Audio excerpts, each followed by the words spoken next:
right, welcome to CapeCast. We're here tonight. We've got a special guest. We've got Paul Shirey. He is a co-host of the Bald and the Beard podcast. You can also find him on YouTube at the Arctic Ninja Network and on Twitter at Arctic Ninja Paul. Paul, how you doing tonight? I'm good. How are you guys? Doing great, You're doing man. good. Brandon, how are you? Tony for being here. Ask how you're doing. Me? Yeah. I'm great. His internet's working tonight, so That's everything right. is good. Always a plus. It doesn't Say take prayers much for Brandon. Uh, Yeah, so we've been longtime followers of yours, and we are. If you look at our Twitter account, you can tell that we are Snyder fans. It's very obvious. yes, indeed you are, and that's so- A-okay.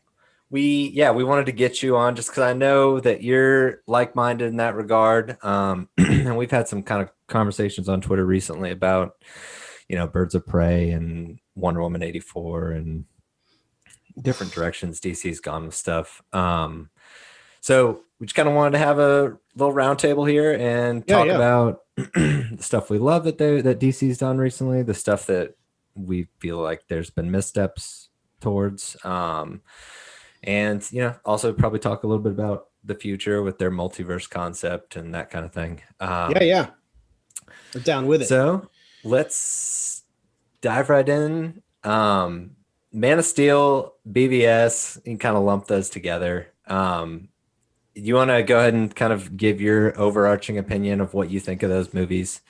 So Man of Steel for me, well, to give you a little background. So I grew up watching the Christopher Reeve films like most people. Sure. And I loved those movies as a kid and growing up. But you also got to remember that's pretty much all we had.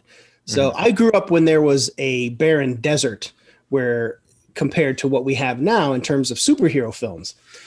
We had the Christopher Reeve Superman, and then we had Michael Keaton, Tim Burton Batman. And that was before this, the Marvel bang and Sure. the So I grew up loving the Christopher Reeve Superman movies, at least 1 and 2. 3 is just completely weird. And 4, I remember Yes. seeing 4 in the theaters. And even as a kid, I was like, what is this? Like, it was awful. I was like, what happened to Superman? It went down a rabbit hole real quick with Woo, those movies. it was bad. So, my thing was, and then they did Superman Returns, which I also think is awful because it's a 2.5 hour long movie where you spend 2.5 hours watching Superman and all he does is throw a giant rock into space. I'm like, 2.5 hours? That's all he does. He doesn't punch anything. There's not a punch thrown. The action is lame. Like the coolest part is the bullet bouncing off his eyeball, but the rest of the movie is just like, what? It was is the happening? whole approach to that movie was so dated. Well, I mean, it was the attempt to make a Richard Donner. Exactly. And, I guess in that way he succeeded because, I mean, at least, in terms of like more like he made a Christopher Reeve film than a Richard Donner film. Sure. Because it was just bad. It's boring. How do you make Superman boring? Well, that's how. So Man of Steel came along. I was already a big Zack Snyder fan. I love 300, love Dawn of the Dead. So I was like, personally, it's like, oh my God, this is gonna be amazing. Like, this guy's got, bleeding style. So I was like, that's awesome. And I loved it. I loved it in the theaters. I love it now. It's my favorite Superman movie. There is, in my opinion, no better Superman movie. I've watched it multiple times. One of the biggest battles as a Superman fan is dealing with that whole not my Superman, Christopher Reeve, the gung hos, like half the people who say that didn't even grow up with the movies. And exactly. It's like, dude, you gotta move on, man. Like you can like the Reeve films. Sure. But they really don't even have to compare because the truth is they don't have a lot in common. They are vastly different, but in the best possible way. I think that the Reeve films, they kind of they're everlasting in this kind of 1970s aura of films, and that's very cool. And it's great to go back and appreciate those. But it's like, hey, now we have this, like technology has improved. Even acting has improved to a great degree, acting in a superhero film. Okay. And that's the thing too. Like people get so, attached to this old iteration. And then there's this pull for like creativity in superhero films. Someone does something creative like Zack did, where it was something that we haven't seen before, is darker, grittier human Superman, and all of a sudden, like, whoa, don't touch my Superman. Yeah, well, it's like the argument has been made multiple times. It's like, oh, it's not the Superman that's like saving cats out of a tree and right, taking Lois Lane flying, and it's like, but we've seen that for one. And if you ever read the Superman comics, like they're not all light and fuzzy. They get dark. They literally killed the guy. Of course, and then when you make a movie about them killing a guy, people get up in arms. But he's had a huge trajectory in his publishing history, and why not tap into that? And I feel like Man of Steel is something that is new, it's fresh, and it also honors the legacy of the character. And it's just, again, it's got Snyder's style to spare. And I think that's what you needed. The last thing we needed was something like kind of vanilla, like really, I think the vanilla approach. Yeah, exactly. The vanilla approach we already got. That was Superman Returns. I'll take the darker, grittier approach for Man of Steel, which I don't even really get the gritty part. It's not really gritty. I know. Kind of dark, I guess, maybe. By dark, I mean like, literally the film itself has like darker scenes, right? It's a bright, vibrant, desaturated a little bit, like I love it, and I love the Krypton stuff at the beginning. I think it's excellent, and Zimmer's score is amazing. It really is like a kind of everlasting Superman film, and I think it will stand the test of time and continue to be appreciated. That's something that I think we're going to see with Man of Steel and BVS, and we've already started to see it a little bit with BVS, where now people are kind of like very slowly being, that movie was pretty good.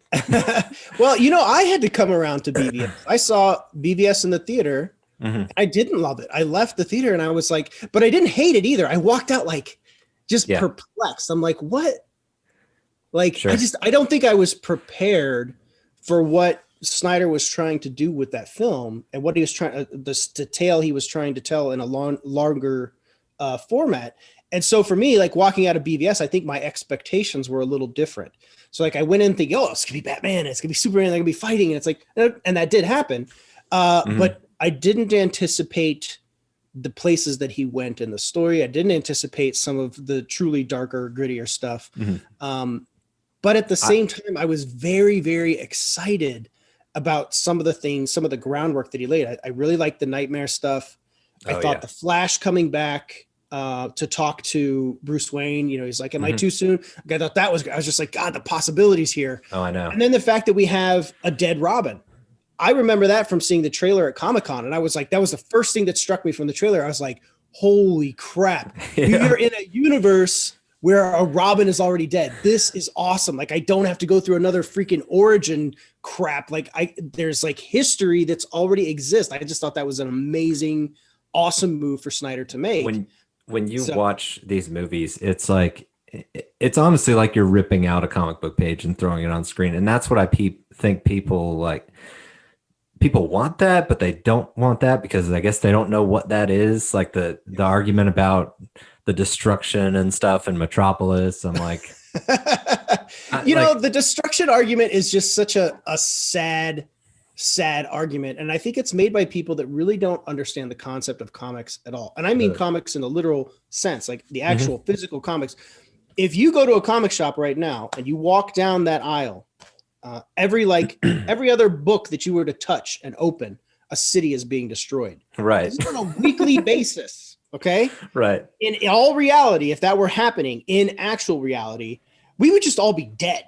Okay. This is where you got to learn to separate fact from fiction and just enjoy it for what it is. People are like, oh, it's got this 9/11 style. No, it's like, it's not 9/11. They've been destroying cities since the 1940s in these comic books. This isn't anything new. So I think that's it's a disconnect that people have from, and it's a visual question too, of like how people are reacting to what they're seeing in live action versus what they see on a page. It's the same thing, but you're seeing it in two different mediums. And so one people don't really care about and the other they do. So it's an interesting kind of juxtaposition of how people view these films versus where they come from. That's a good way to put it. I also think there's people who like to, and I read comics when I was younger, have recently, but I would not call myself a comic book guru. I think there are a lot of people out there that like to claim that they're comic book gurus, and but they're not. Right. We went to a comic shop like once or twice in yeah. a year. And then feel like they can have a strong opinion on that type of thing. Yeah. With the movies. I mean, dude, I've been reading comics since I was about 10 and I've never stopped. I was at the comic shop this week. Yeah. I go every week, usually, and bring home a stack of books. I have the new Batman Catwoman issue 2. I still haven't read it. It's still sitting down there. And I continue to read. Batman is actually one of the few comics that I've read consistently. And it was one of the ones that really pulled me in early on. It was actually G.I. Joe, then Punisher, and then Batman. And interesting.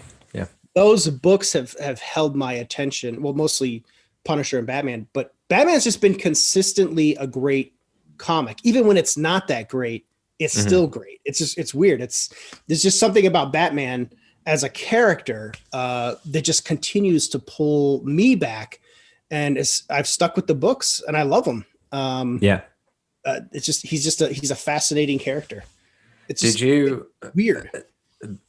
I'm just looking at the notes here. I wanted to ask you, Ultimate Edition versus theatrical, did you feel there was a huge difference with BVS? Because that was one for me where, and I think Brandon is kind of the same way. When we saw BVS in theaters, we liked it, but there were just a lot of holes. Tremendous holes. Yeah. And I think the Ultimate Edition is really the only way to watch it. Right. That's all we do now for sure. Yeah. I just don't know why you would ever watch the theatriral cut at this point. The stuff they pull out, like with Lex Luthor's character development stuff. And then even the stuff with where they like burn the bodies at the beginning, like that was just so perplexing in theaters. I'm just like, well, she's going to court because the bodies were burned because of his laser eyes. Like that's the thought, like all this like stuff. I'm like, this doesn't make any sense. And then in the movie, you see like, the inner workings of that. And I'm like, I remember watching it. I was like, dude, how in the hell did they leave this cut out? It makes no sense. Like this literally has to be in the movie for it to make sense. And they were like, cut that. So I don't know if that was on Snyder or if he had pressure from the studio or what, but it was a bad cut to make for the theater.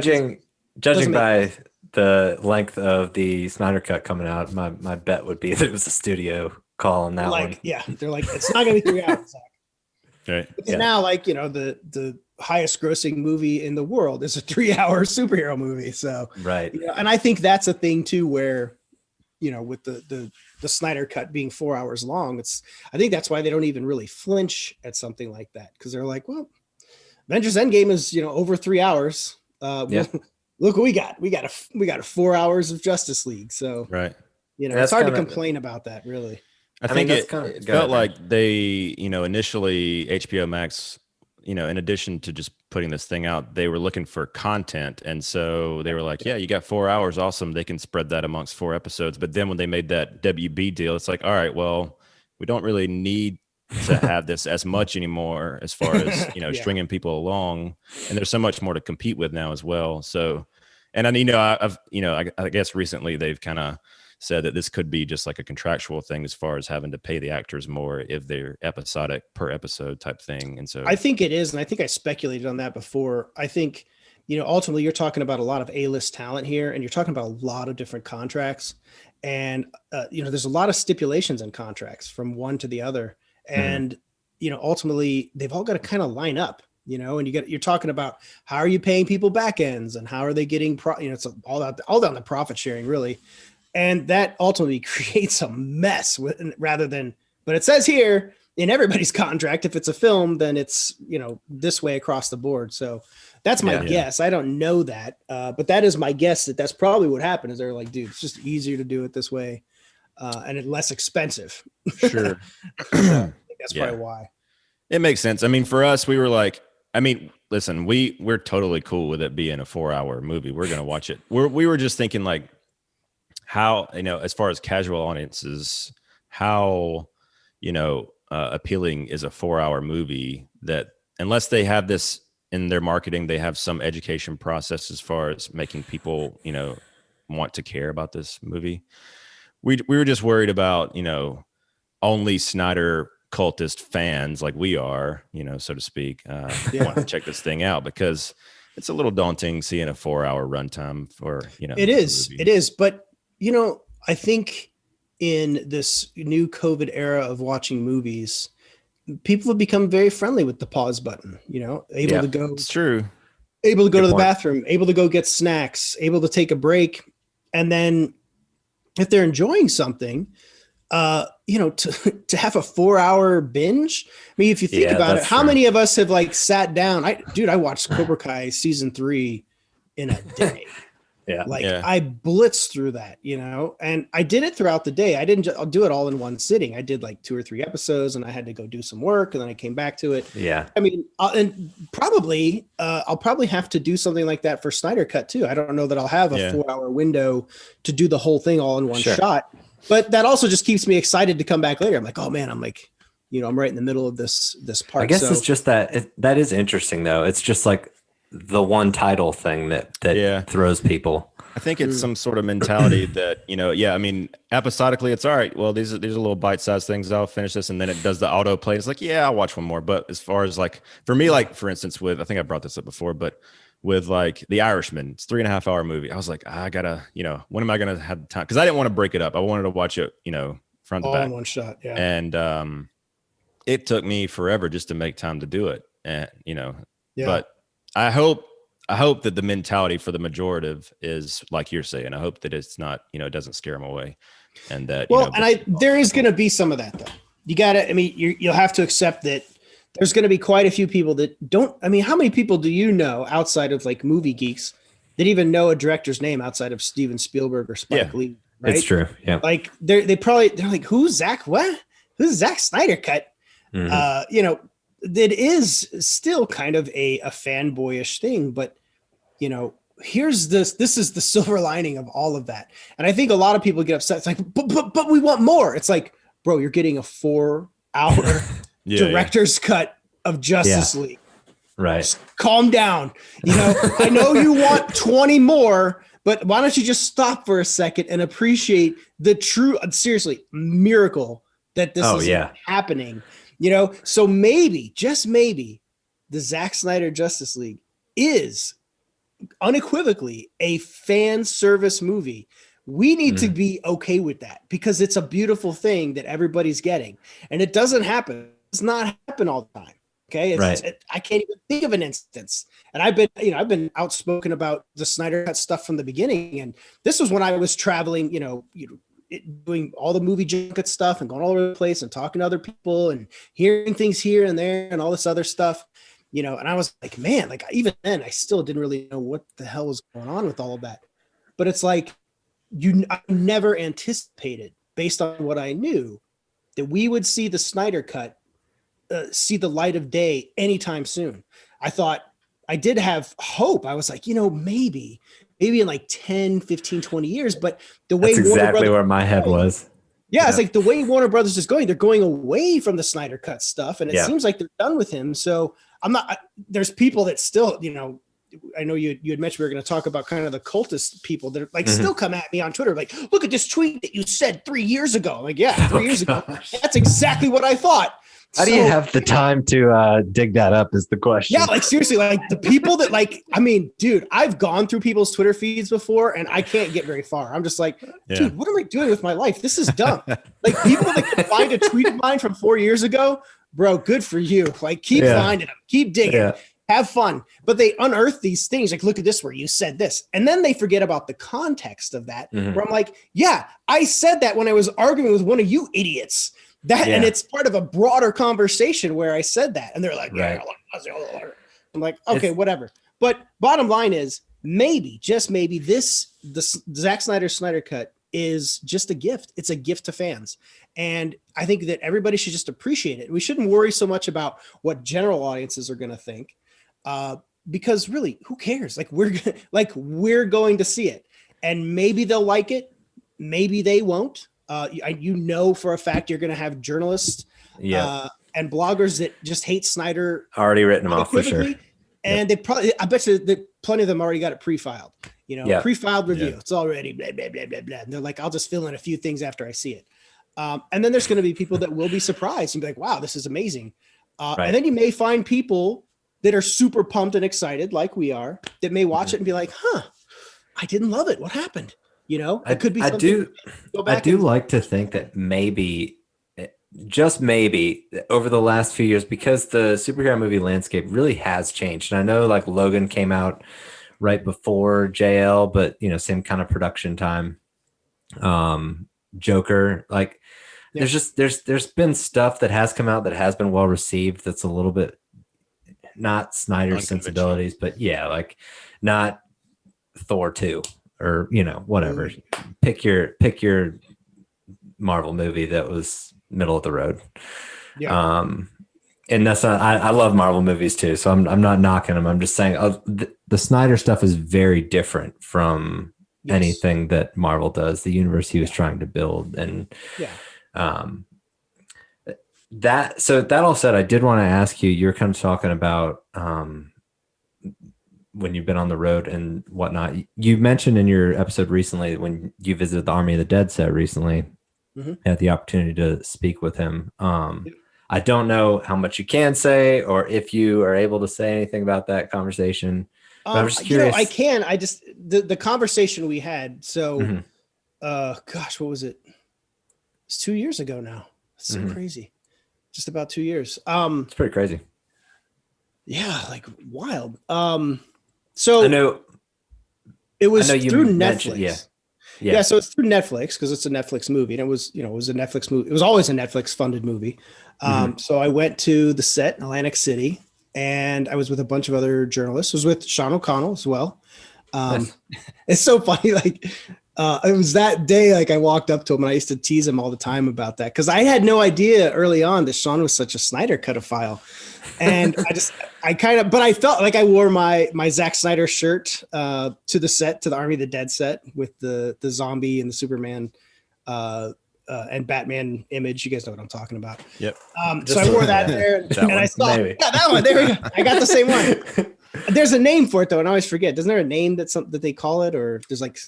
So but when you buy that's right. When you buy 5 or 6 different shirts of Zach's that he's put out over the last, it kind of blends together. I have that one, and I have the hoodie. The hoodie is actually very comfortable. I love it.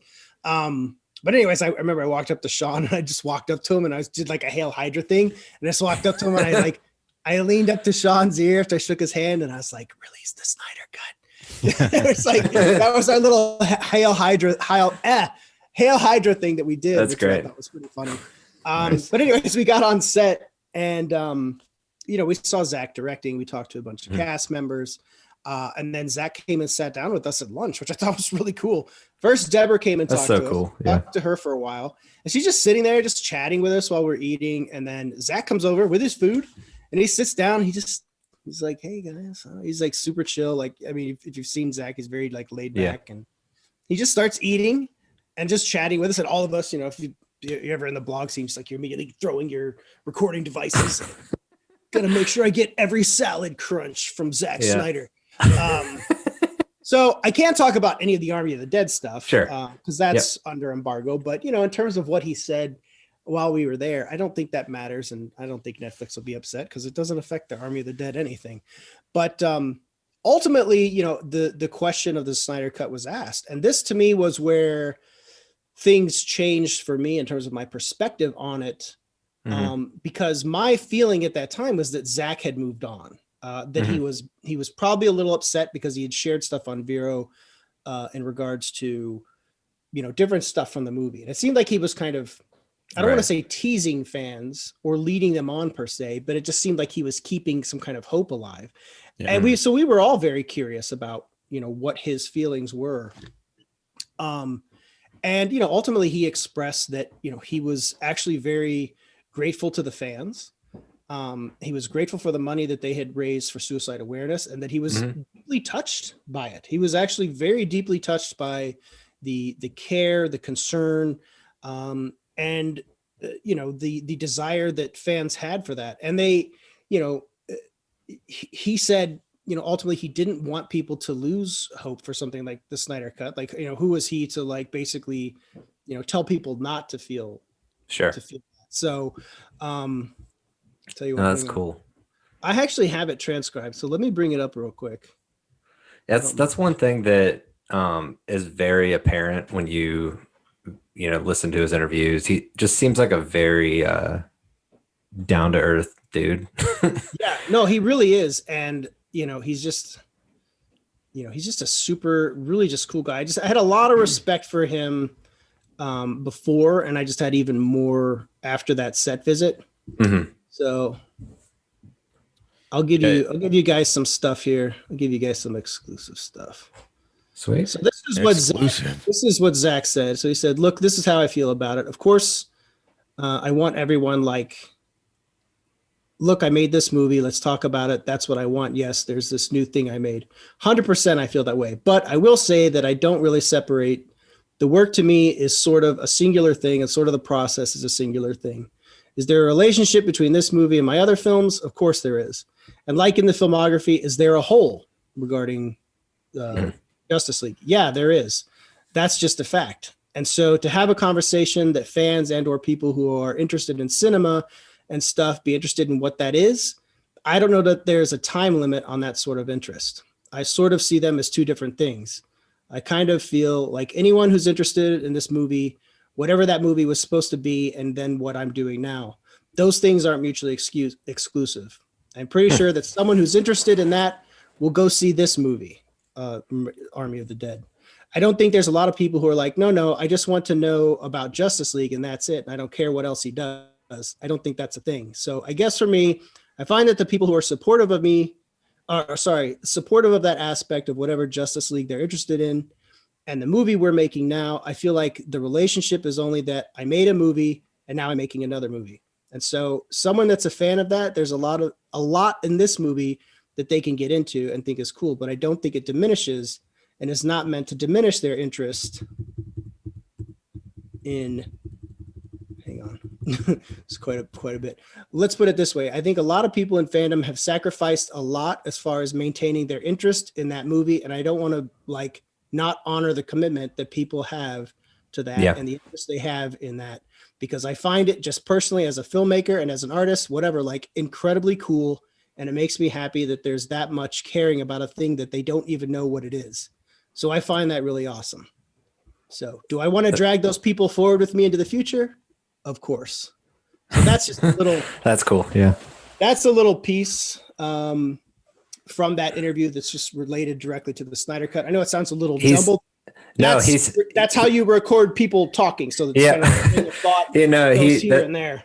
It's cool. You see that, you definitely see that in his actions. There's just, he's got that very loyal Vero following. He always posts everything to Vero first. And like, I think he's very loyal. I think he finds loyalty where loyalty is. Mm-hmm. And I know that sounds kind of basic, but it's true. It's like, that's where the base is. That's where he goes. That's the beast that he feeds. He's, Twitter, he started more and more to post on Twitter now just because he has, the movie coming out. Got to, on HBO Max. It's kind of like, well, you probably need to do a little promoting there too. Sure.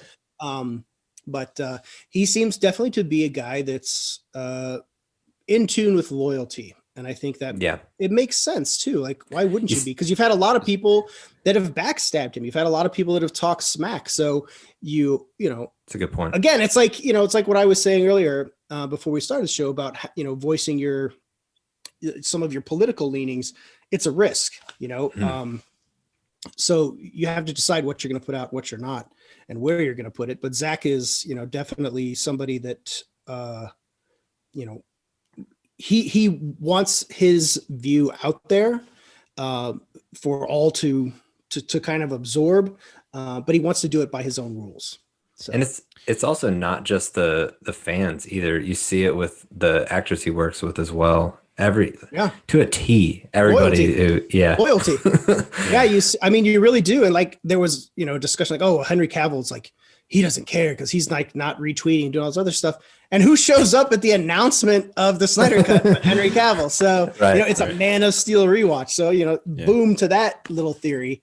But yeah, I think that, you hear people that work with him, and other actors that I've interviewed in the past that are just like, that drew them to that a project with Zack is just to work with Zack. It's not about the project.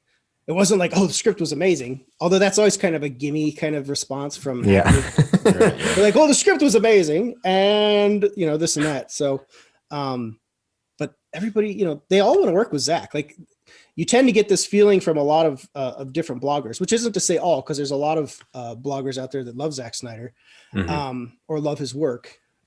But you get that a lot where they're just, they kind of give this impression that, oh, nobody wants to work with Zack because he's like this, like a quote unquote trashy filmmaker or something like that. Yeah. That's just not true. Like, they love working with Zack, and Zack inspires loyalty to come back and continue to work on his films. So that's something that we kind of wanted to touch on too, as far as like this, there seems to be some sort of groupthink mentality when it comes to his stuff. Like, as far as like critically, him being, just him being this like punching bag of cinema. Like, they put him in this category of like, how Michael Bay's in this category of people just love to hate on everything that he puts out, and say that he's style over substance and things like that. They are kind of have their knives sharpened, for him whenever he puts out anything. So just curious, like, what your opinion on that is, being kind of having worked in that industry, and as far as like how, because I remember hearing, I think it was Kofi Outlaw when he was at Screen Rant. He was saying that after his BVS screening, all the like critics like huddled up after their screening and just like, all right, this is bad. We're all going to like write, bad reviews about this. Right. And he was like one of the only people in that group that had a positive review. Yeah. And I was just curious, like, what your experience with that has been and kind of what you think about it. And this is a great question. And unfortunately, it's a long-winded answer. So you stop me if I draw on too long. But you gotta look at criticism first and foremost, which is it's an interesting animal. So I just did Sundance this past week, and it was actually the first time that I've been able to just watch the movies and write reviews about them. And I did it through Beard and the Bald so that we could talk about it on the actual podcast. Because Chris Bumbray, my co-host, he does it every year, right? So Chris is based in Montreal. I live in Alaska. Okay, these are not traditional critical spots. Okay, typically it's East and West Coast. All right, East and West Coast typically have the majority. I'm not going to say all. I don't want to lump everybody in, but the majority, they all have a very particular mindset. They come from a very particular region.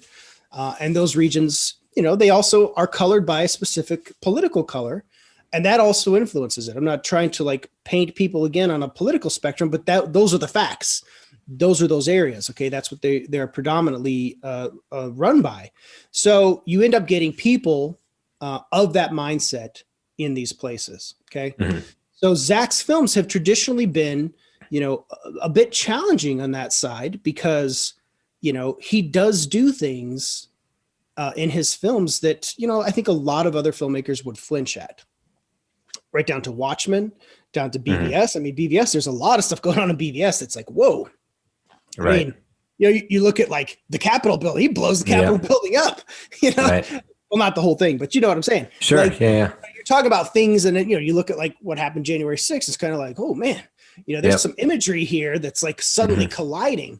Mm-hmm. But he takes those kinds of risks, like probably anybody else. Any other filmmaker been like, we just have it in some building somewhere, or probably wouldn't even have congressional involvement in something like that. There's just like a whole lot going on. So local courthouse. Yeah, local courthouse. So somewhere in Smallville.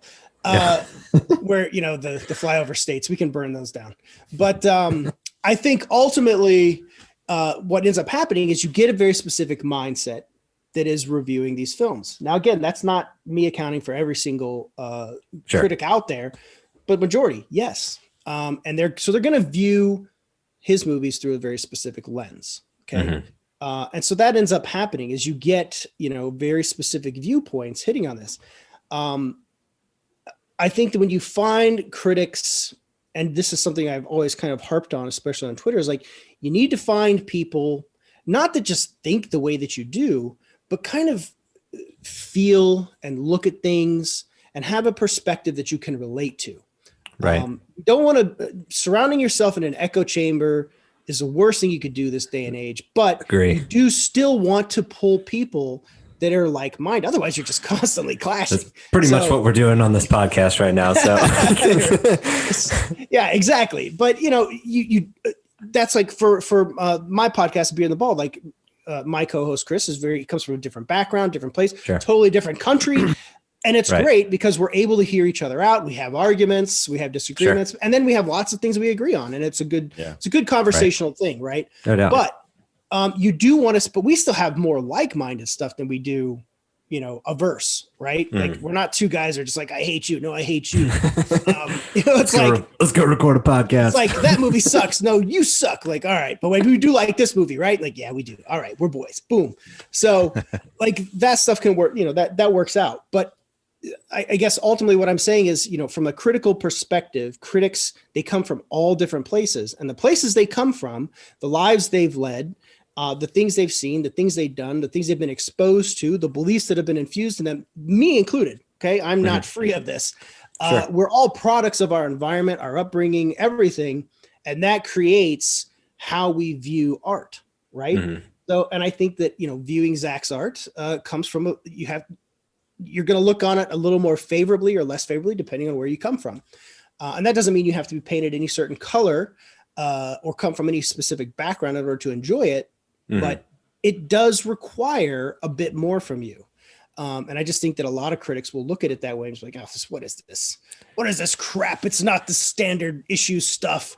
That's the thing too. Like, I feel like there's an element to his films, whether it is Watchmen or what we're seeing with his other DC content, of it kind of being ahead of its time. Like he's willing to take those risks where probably other filmmakers wouldn't tackle certain projects in certain ways. And I think, I agree. When you get programmed to what Marvel's doing and what they are doing is incredible. I'm not taking anything away from it. When you see something like this is so different, you kind of like, I feel like they treat like Marvel movies as like a baseline. Like that's what cream I of the think crop. the Marvel is easily accessible. Let's just say that. Anybody from anywhere can sit down and watch a Marvel movie and be like, that was good. That was fine. That was good. Sure. I some Marvel movies I love. I think Captain America: The Winter Soldier is brilliant. I love it. Best one. And I think I love Endgame as well. I love Infinity War. I think Infinity War goes to some dark places. I really like the Russo brothers, I guess, ultimately. It's funny. It's funny that you say that. Last week I got a lady that works at my job. She's an older lady. She's never watched a superhero movie in her life. She comes through my door. Hey, I just watched that Captain America Winter Soldier movie. That was a good movie. And I was like, yeah, it is good. And just goes back to like your accessibility thing. Like people that don't even care or have heard of comic book movies or these characters, they make them so palatable that anybody can kind of pick one up. And it's honestly pretty cool. Like I was talking to somebody the other day, and it was somebody who's just not a comic book fan, and they started talking about Vision, and I'm like, how are we talking about like in like non-geeky sphere talking about Vision as a character? And it's pretty cool that movies have done that. I'll date myself here. So I was in high school in the 90s, all right? And while I'm in high school, dude, comics were for nerds. I was the nerdiest nerd. I went to the comic shop. I could tell you all about Captain America, the Punisher. What do you want to know? I knew all that stuff. And dude, I was just a straight freaking nerd. If I were in high school now, I'd be like the most popular kid in school. All right. Everything, the whole dynamic has changed. Like I was born in the wrong era. But I mean, I remember I was going to a parade here in Alaska. I don't even remember what parade. It's like a 4th of July parade. And I was walking out. And I just heard these teenage girls behind me talking, and they were just kind of back and forth dialogue. And they're like, they start talking about Captain. They're like, who do you like better, Captain America or Iron Man? And it was a serious conversation. They're like, I definitely like Captain America. Like, I really like Captain America. And they're like, you're hearing like girls that would normally be like, oh my God, you read comic books? Like all of a sudden they're sitting there talking. I'm like, I remember that was where I was like, God, I was born in the wrong era. Like, when I was in high school, it was like, they're like, get away, you nerd. Like it's so different now. Like everything is different. So yeah, the whole approach to comics, the whole outlook, the whole perspective is changed. But going back to your critics thing to bring that full circle. So critics, this is just something that happens. It's true. The story that you told about Kofi Outlaw is absolutely true. It happens all the time. Critics will band together after a screening. And the truth is, a lot of times they get together, they're just talking about what they just saw, right? So they'll get to them like, like, what did you think? What did you think? What did you think? And once a consensus starts to develop in those conversations, depending on who the people are in that little group, they do sometimes make a little pact, and they decide to just run off and destroy a movie. You're like, oh my God, I'm totally, I'm going to write this. I don't have recordings of these conversations. Sure. I don't have video. You just have to take my word for it. But you could take other people. You could take Kofi Outlaw. You could take Chris Bumbrae. We aren't the first ones to say this, so it's out there and it happens. And I won't name names of people that do it, but they know who they are, and they do get together and they just have. They'll do it because not even because of the movie. Sometimes it'll be because the rep didn't get them a seat, or they're mad because the studio didn't send them to the last junket or something. So like, you know what? I'm going to bomb their movie. Is there an element of like? I know Brandon kind of mentioned groupthink, but like, do you think there's times where people see a movie and they liked it, but the group is the group that they want to be a part of, or the critical group that they want to be a part of is not a fan of it, so they kind of absolutely absolutely they do. I mean, this is a scientific thing you can look at. You see these studies that have been done. You can look them up on YouTube or wherever. There's full-on documentaries about groupthink in terms of. They'll do these experiments where they put people in a classroom, right? And they'll do a math problem on the board. It's like 5 or 6 people. And only one of them doesn't know that they're part of this experiment. And so they'll write a problem on the board and everybody in the class is supposed to agree on the wrong answer. So everybody's like, oh, it's this. And then it comes to the person that doesn't know that they're part of this group study. And it's a test to see, will they conform or will they stick by their guns and give the right answer? And you'll see that people, sometimes they will outright just change the answer, even though they know it's wrong, just to conform to the group. And then you'll see some that will stick to their guns, but only for a certain amount of time before they crack. And they're like, okay, maybe it is 2. Yeah. Right. And then you have somebody that you see the pain and pressure that comes with sticking to your guns. And then they kind of break, give them mercy. Like, okay, you're part of a test and we're just messing with you to see what responses. And I think that's where you find out it's more of an individual test, right? An endurance test of how much can you stand for what you actually believe or what you actually think you know. When I say what you think you know, because all of a sudden you're sitting there and you're like, this is 4, it is not 2. And everybody's saying 2. Am I a crazy person? So you start to, question your own sanity. But groupthink, absolutely, it does the same thing in movies. I remember, so David Ayer's Suicide Squad is a great example. I love it. I don't care what anybody says. I don't care if David Ayer himself is like, it's not the best version. I don't care. It's like, you made it, but it's art and I can appreciate it or not appreciate it however I want. And I love it. I remember seeing it in theaters. I was like, dude, I loved it.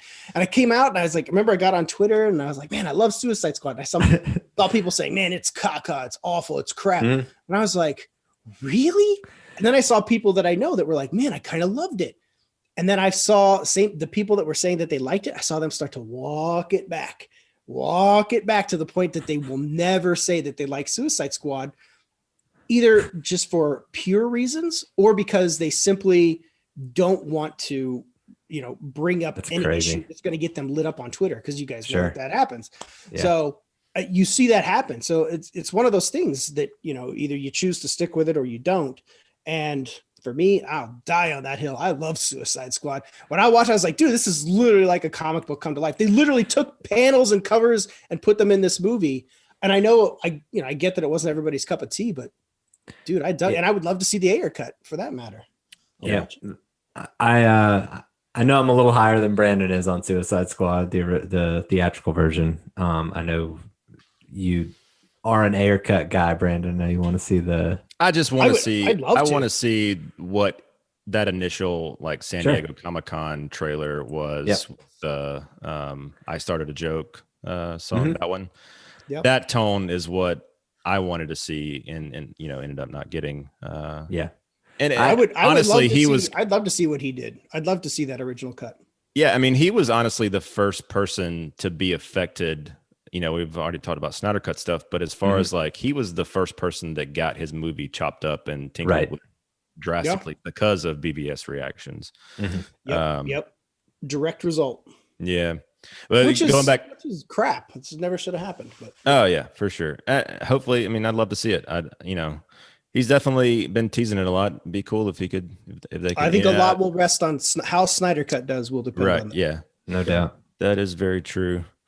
Yeah, I was just gonna say, as far as like what you were saying about the critical thing, it's so funny. Like, you're talking about like people having like a little bit of hive mind mentality and stuff, and then you've got like critics like Armin White, that's always going to be a contrarian critic and whatever everybody's saying, if it's fully positive, he's gonna be contrarian. Like, I remember he was on Slash Filmcast when they reviewed Inception. I was so excited to hear some people talk about Inception. I just watched it. I was like, oh, I love this movie. And then and Armin White was the guest. I was like, oh no. He took and they couldn't be positive about it because he was dumping on it the whole time. And so it's like, sometimes when you've got somebody like that, on a show or just talking, it's like, if they don't have positive things to say about anything in regards to it, it's like, man, I just don't even want to talk about this anymore. I don't want to listen to it. Right. Yeah, that can happen. I mean, people can really sour or sully the things that you like if you let them. Again, I see that with Suicide Squad. People be like, what? How do you like that? I think there was a guy from Birth Movies Death once that was on one junket, and I remember we had said something about Suicide Squad, and he got like really offended that I think one or two of us sitting at the table were like, yeah, I liked it. And then I remember he kind of like got offended. He's like, oh my God, we're not going to start talking about Suicide Squad is great, are we? And he was like really upset by it. And I was like, dude, who cares? Yeah. Like, who cares? That movie is one of those things. Personally. Kind of like what I mentioned with BVS. It's just it just feels like a comic book. I think that's why I like it. And I realized that the movie has weak spots. But it was consistent with that universe, and it felt like if you're going to have an underbelly of what you see from Zack Snyder's films with the A-level superheroes, like that is what it would feel like. And I think that's kind of what resonated me with that film. It was more of the feel and the music and the look than like the actual storyline. Yeah. So that being said, I'm also I would love to see the Ayer cut too for story purposes. Yeah. I mean, it'd just be cool to see. I'd like to see the full extent of Leto's performance. Sure. Yeah. I think Leto's a great actor. I just talked about the little things on our podcast, and I thought he stole the show. He's one of those guys that I think that he really can disappear into a character, despite like all the Suicide Squad antics on set. I think that he really can disappear into a character, and I feel like there probably is a lot of stuff on the cutting room floor that's really compelling in Ayer's cut, and I would love to see. I'm an Ayer fan. I've been an Ayer fan since Harsh Times. And I think a lot of his movies are just woefully underrated. I think Street Kings is underrated. It's kind of it's a fun one to watch. I don't want to. So many people haven't seen it, so if you ever watch Street Kings, there's some good, stunning surprises in that movie. But he's just, Harsh Times is always such a jarring thing for me to watch because of Christian Bale. Like, I just always think of him such a like straight lace. Well, that's the same thing with Street Kings with Chris Evans. People don't even realize in it. There's like, oh man, there's some crazy stuff in there. And then he also wrote Training Day, which is one of my all-time favorite movies. I love Training Day. He didn't direct it, but he still wrote it, which is amazing. Yeah. So we're kind of talking about the, how Suicide Squad got chopped up. Well, I guess we can kind of move on towards the evolution of the DCEU after BVS and Suicide Squad, where Justice League a lot has changed. Yeah. Well, it's hard not to think about what Joss Whedon did with Justice League. I think that was the catalyst with that. No doubt. We always tell the story because obviously me and Brandon we were all this news was kind of leaking out and stuff about how things were changing maybe, but me and Brandon were trying to stay positive, like everything's gonna be fine. And this was when Justice League was initially coming out. Yeah. Okay. So I think we all were, we were all, you could probably find tweets where I was like, I think Joss Whedon will do a fine job to pick up the slack. He did a good job with the Avengers. I think he could do it. I think we all did. We're all kind of like, well, the benefit of hindsight is always, it's 2020. It's like, of course, you can look back now. I was just gonna say, like, we had blinders on, like the Joss Whedon thing. Like, okay, I mean, did Avengers could, it's good. They're sticking to Zack's vision. They're gonna, complete it, and then you see them like, oh, they're replacing Junkie XL, and they're gonna bring in Danny Elfman. It's like, oh, okay, well, yeah. I mean, Danny Elfman, he's a pretty good composer, so probably good. Did the original Batman, right? Yeah, we did. I mean, everybody did that. We just started rationalizing. We're just like, well, And Brandon and myself, but I'll give Brandon the honors here. He is the biggest Batfleck fan on the planet. Really? So right. So I mean, I don't know about on the planet, but in Royston for sure. He lives in in my town of 432 people, I'm number one. That's probably a liberal number, but that's undoubtedly. I love it. But yeah, so we're watching JL in theaters, and we're kind of like, I'm watching, I'm like, it's okay, things are fine, and then we see the scene where and we told this to Sean O'Connell too, and we talked with him, but a scene where Affleck's out in Heroes Park and something's definitely bleeding. He's like laying on his leather cape, and I look over at Brandon, and he's just that's like destroyed. Brandon's like crying. Yeah. Like, what have you done? Yeah, Batman is. Yeah. And those so scenes where he goes back in Justice League, where they go back to the base and he's like lifting up his like you could just feel that is a reshoot if there was a reshoot. And it just feels so out of place. The Aquaman scenes at the beginning where it just reeks of green screen versus the location stuff they did. It's bad. It's really bad. I went to Justice League. I went to London for the premiere, for the junket. It was a cool experience. What was the vibe like with all knowing everything that was going on? Like, were we didn't know at that time. We didn't really have, like, at that point, it was all like rumors and rumblings, right? Like, listen, everybody that works in one of these sites, they know Hollywood people. I know Hollywood people. They know Hollywood people. And you hear things, right? But you never really get 100% accuracy because you're getting whispers from somebody that works with somebody that works with somebody. It's the telephone effect, right? Sure. So you're getting information and everybody's like, no, I heard this. Like, well, I heard this. Well, I heard this. So it's a lot of that. So we didn't have anything solid to go off of. So I think at that point we were kind of like, well, we know that, Zack's daughter committed suicide. That's a huge, tremendous family tragedy. And it took him away from the film, which is true. But there's still more to that story, right? Mm-hmm. But we didn't know anything more to that at that point. And even Zack had released a statement saying that, he supported Whedon, which I don't even know if he even wrote that statement. I don't even know if that was, how that came to be, but it did. So, you're kind of like, and I think at that point he was probably doing what he needed to do to help the film, that he had worked on. But they had the cast out there. They had Cavill, they had Affleck, they had Ray Fisher, they had Gal, out there, and they seemed like they were fulfilling their end of the contract, smiling, they were joking, they were junketeers at that point. That's what they do, doing what they were supposed to do, fulfilling their contract, come out, talk to a bunch of, idiots from all these different online sites and answering basic, silly, stupid questions. Did you have to work out for the role? Oh man, the worst questions are, all respect to foreign media, but when English isn't their first language, it becomes painful at junkets. Okay. Because the junkets are traditionally in English and you have people that don't really speak English. And not only is there like the language barrier itself, but there's also the what's the right word I'm looking for? Like the transfer of what they're trying to say. Right. And it's like, it will take them 5 years to ask a question. And that question will end up being, did you dye your hair black for the movie? Like, bro, that just took 5 minutes. You just took 5 minutes from this whole junket for that. It's like, go ahead. Yes. Okay. Next question. Like, please do not let her ask another question.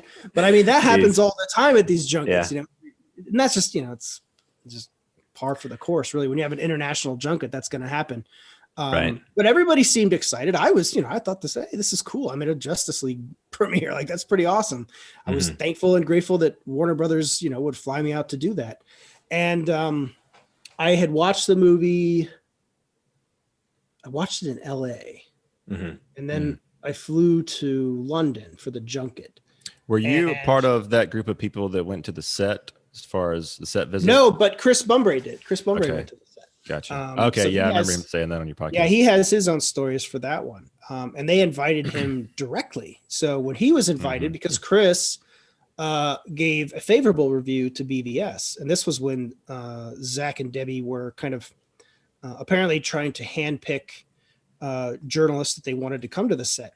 But then I guess the studio got wind of it, like, no, you can't do that, because then these other people are going to find out about it and it's going to be a problem. So then they had to invite, you know, all the regulars out that would typically be there seemed to be a narrative that set visit turned into, we're going to invite people that weren't a fan of what we've done in the past and show them how we're changing things and making it lighter and that kind of thing. Yep.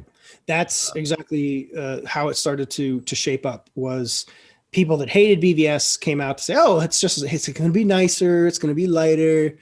I get the feeling like this 4-hour cut is going to be Zach's just like figure to all of that. All that stuff about making something lighter and nicer and palatable for audiences. Guess what? Like this is my chance.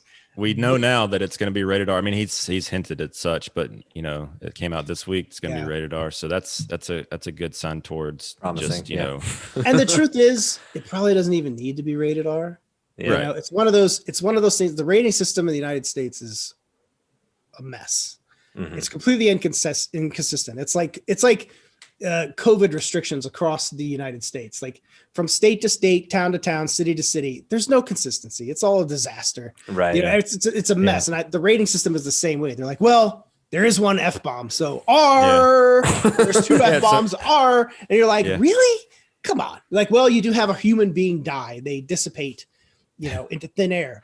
Or alien murder, human murder. Yeah. Really? I guarantee you there's no boobies in Justice League. So maybe hopefully some Affleck booty again.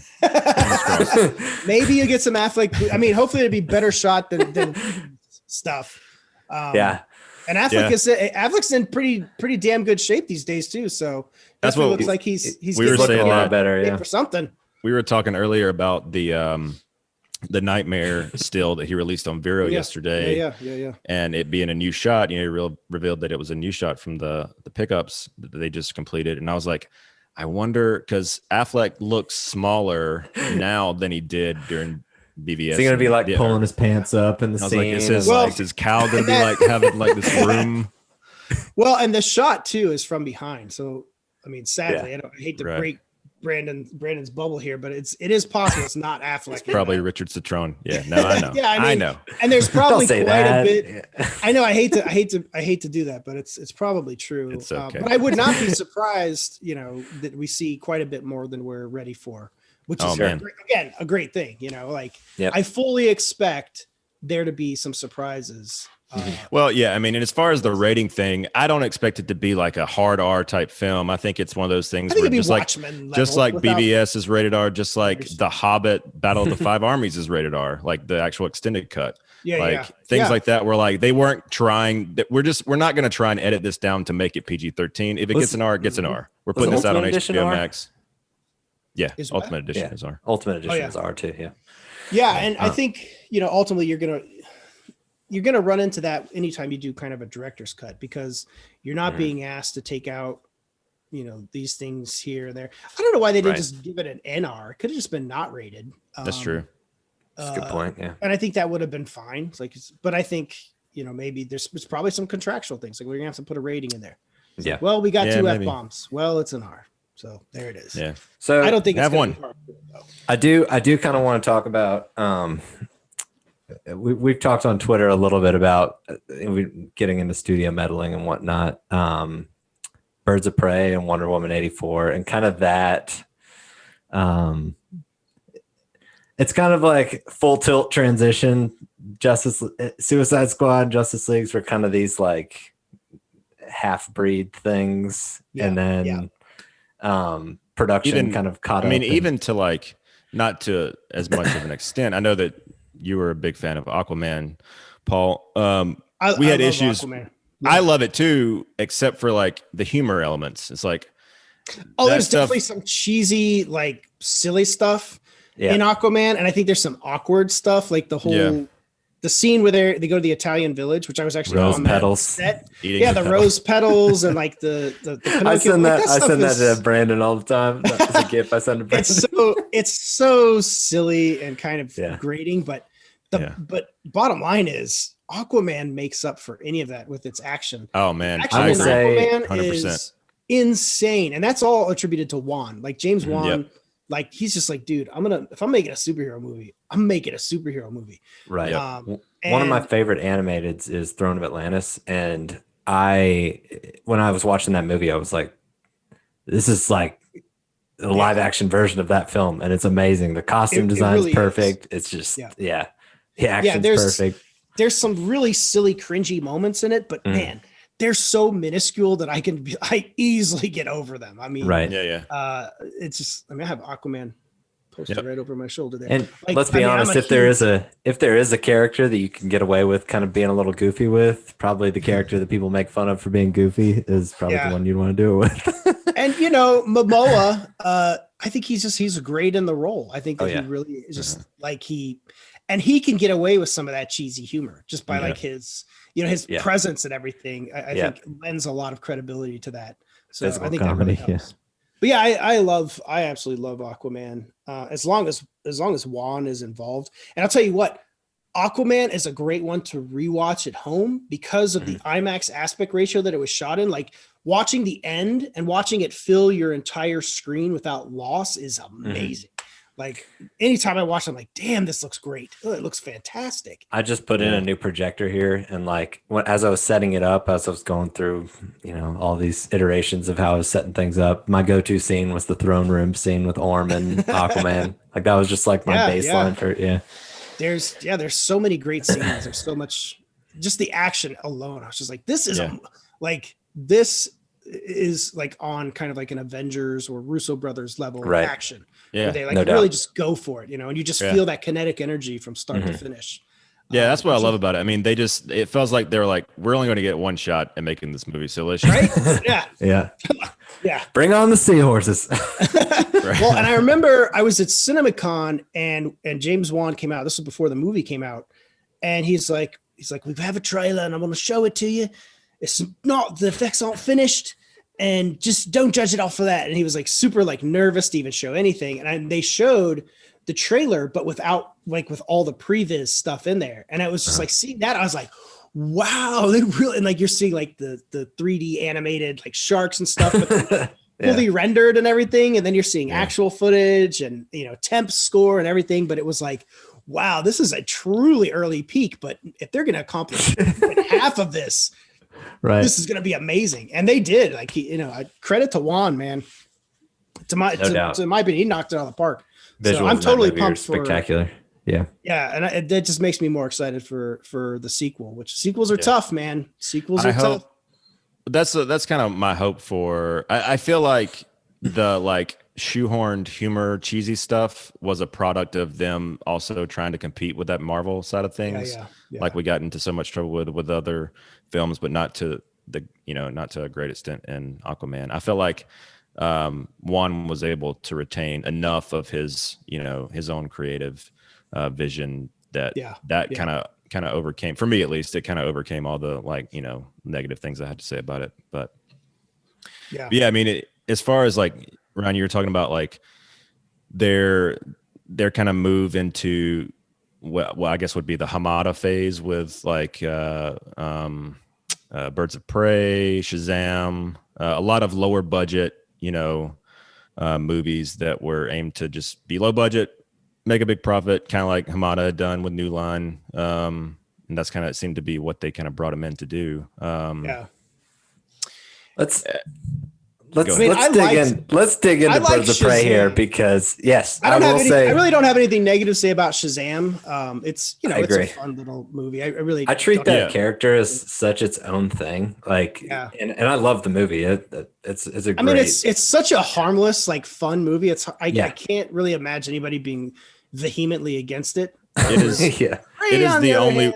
It's the only one during that era that I really love, and I love it because not only is it it's kid friendly, but it's I have a daughter, she's 6, she loves that movie, but it's still pretty dark and terrifying at times. It's like an old room scene and stuff. It's like an old Amblin type movie as far as it makes you scared in a good way as far as at least from that perspective as far as it being accessible to kids. Absolutely. And I love Levi is great in the role. He's just amazing. Yep. He's awesome. And he's a super nice guy. I was on the Shazam set and he was just so friendly, so energetic, so happy to be there, and just so into the role. It's dude, you deserve this part. You should be here. So that was great. Well, that's a property that where the irreverent humor works for me. Oh, absolutely. Oh yeah. And Sandberg has he's a kid. His Sandberg's sense of humor is so he's one of the best follows on Twitter and Instagram. Oh, I love the stuff. Yeah, he's hysterical. I don't know if you follow him on Twitter, but the stuff he posts is spectacular. He does a lot of. You need to check his account out. It's amazing. David F. Sandberg, the director. Yeah, I think it's Pony Smasher. Oh wait, no, I do. Yeah, Pony Smasher. No, I do follow him. I do follow him. I often sometimes just think of him as Pony Masher. So do we. So let's talk a little Birds of Prey here. We have to. No, I'm just kidding. Yeah. That is exactly how I feel. Listen, I'll be honest, and I don't know. I really don't even know where you guys fall on it, but I hate Birds of Prey. I watched it 3 times. I saw it twice in the theater because the first time I was like, God, I hate this. What's going on? Am I just in a bad mood? What's wrong with me? And I'm seeing all the people, and this was it's the reverse Suicide Squad thing where I'm seeing everybody's like, oh, it was great. It's so wonderful. And I'm like, really? So I was like, I'll go watch it again, I guess. So I went and saw it again. I was like, nope. And then I watched it again on video and I was like, dude, I actually just keep finding more stuff to hate.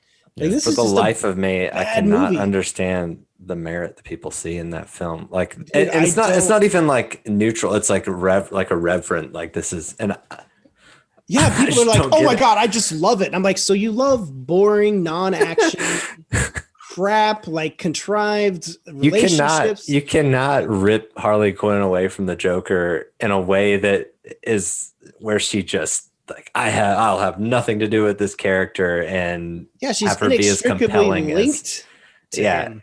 Right. And she doesn't have to be with him. In the most recent comic run, they did the Joker War in the comics, and she actually ends up teaming up with Batman and shoots the Joker.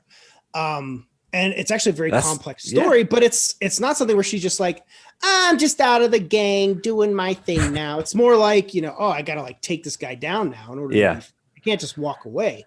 Well, there's that love-hate thing. They just totally stripped that away and they were just I'm kicking him to the curb. This is the new me. Now I'm just hanging out with the ladies, which it never should have been called Birds of Prey. Let's just be honest right there, because the movie is Harley Quinn's movie. It should have just been either Harley Quinn and the Birds of Prey or just Harley Quinn and then throw the Birds of Prey in there. Yeah. Right. And the Birds of Prey themselves were just not very interesting. And it's kind of like the Superman Returns thing for Black Canary. At the end, she uses her powers once. I'm like, I just watched the whole movie for her to use her powers one time, and then, Renee Montoya is just such a boring character. Just contrived. They took all the juice out of every one of those characters, and they're all awesome characters. That's Huntress in the comics is great. I'm a huge Huntress fan, and I was so excited when they announced she was going to be in the movie. And I love Mary Elizabeth Scott Pilgrim. Mary Elizabeth Winstead. I can't think of her name. Winstead. Yep. There we go. I was going to call her Mary Elizabeth Master Antonio. That's definitely not the right one. But she's great, and I think she could rock a Huntress role, but not in that movie. Yeah. It's just not good. It's a bad movie. And I don't know how, it's another injustice to Ewan McGregor too, who is a fantastic actor. Yeah. And you're just like, dude, this is Black Mask. Really? That's another great villain that was wasted as well. Yeah, like he wears a mask for 30 seconds of the movie. Yeah, that totally felt like that was a reshoot, because I remember there were rumors that he wasn't going to wear the mask in the movie, and then people kind of got up in arms about that, and it felt like that because the scene that he's in, it's like one scene, and it's such a digital looking scene. It's like this seems very tacked on. It's so dumb, and there comes a point I think when. And this kind of goes to almost like the Kennedy way of doing Star Wars is that, the approach is we're just going to let the filmmaker do whatever they want. And I'm like, I don't know if that's always the best idea. Even for Zack, he still needs a good producing team. He still needs people that are kind of like, well, did we consider this option yet? Yeah, no, you need a good sounding board for sure. Yeah, absolutely. I talk about this too on my podcast with Chris Bumbray, where you see a lot of these Netflix movies, right? Or even Amazon Prime movies where it's going directly to that platform or made for that platform. And everybody's always talking about, Netflix is great because they just kind of let us do what I want. But it's very rare that the movie turns out that great as a result. Right. Because they didn't have enough involvement. They didn't have people saying, well, we should probably do this, or we should probably cut here, or we should probably do this. And whether they take those suggestions or not, you don't have to. And as a filmmaker, it could be super annoying to have some jerk that's sitting there and be like, hey, you know what you need to do? Shut up. It's a good idea though. So we'll use it. Yeah. Shut up. But these things happen. And that's where, everybody, even I am I hate censorship. I hate censorship with a passion. And I don't like seeing artists' vision restricted. But the bottom line is we're dealing with characters and properties that aren't created by these filmmakers. So you have a responsibility to, deliver on what makes these characters special. It's like you don't adapt a book, right? You're going to adapt a book and then just change characters. Just use the name and It's like, why even call it that? Don't even call it that. If you're not going to adapt the book as it's written, and you're like, well, we're going to change the ending and then we're going to do this, we're going to do that. And it's like, well, just go write something similar. Why do you have to sure, bastardize this book doing that? It doesn't make any sense. It's just, you have to think about why are you adapting this in the first place? And I think Birds of Prey is one of those things. It has an identity crisis in that just from the title alone, the Birds of Prey aren't that interesting. They're not really shown as some great team. I think they jumped the gun. I think they should have just made a Harley Quinn movie and then just thrown in characters in there, maybe in a bigger for Joker or something. It would have been better. Exactly. That was I will say too that the opening sequence, I was probably out after the opening sequence, little cartoon animation, whatever. Oh gosh. Yeah. Have you seen the Harley Quinn animated series on HBO Max? I have not seen that yet. But I do want to check it out. It's actually quite good. It still has some kind of Birds of Prey-ish problems, in mainly she's like, I'm done with you, Mr. J kind of stuff. But gotcha. Joker recurs throughout the series. But that's the element that's hard, key. Yeah. It's very hard R, which I really appreciate. It's very bloody, lots of swearing and things like that. But it's also clever and fun. And I think there's one too where they take a crack at the fringe Snyder Cut people. And I think a lot of people got offended by that, but I didn't. I took it as not entirely wrong. Well, they turned it into a shirt and used it for AFSP. So so there you go. At least I commend you for giving it 3 shots. I mean, that's a feat in itself. Dude, I'll never watch I only watched it once. I could not watch it again. I'll never ever watch it again. I just watched it. I watched 14 Sundance movies, and some of those movies they were so bad. I was just like, oh my God. And any other normal circumstance, the only reason I even finished them was because it was a Sundance thing, right? It's like, you kind of take it as a responsibility. If you're going to watch the movie, you got to finish the movie. But dude, it's like, I'm oh God, please just end. Please just end. It's so awful. Yeah. It happens. I threw up a picture on Twitter today of my DC movies were lined up. And as I was taking the picture, that's how bad it's gotten for me. I was like, should I slip this one out?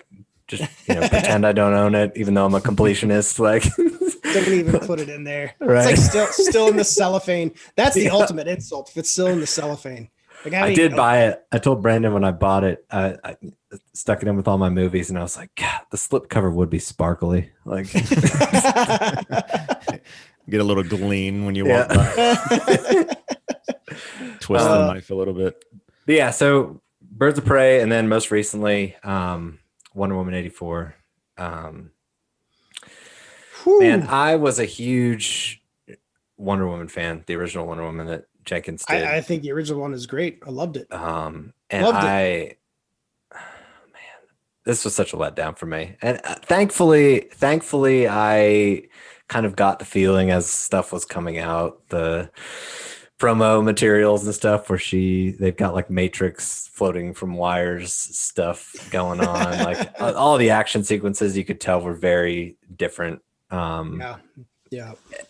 So the blow was not as as bad as it could have been, but this movie just tore my I heart was out. shocked. I was shocked that it was as bad as it is.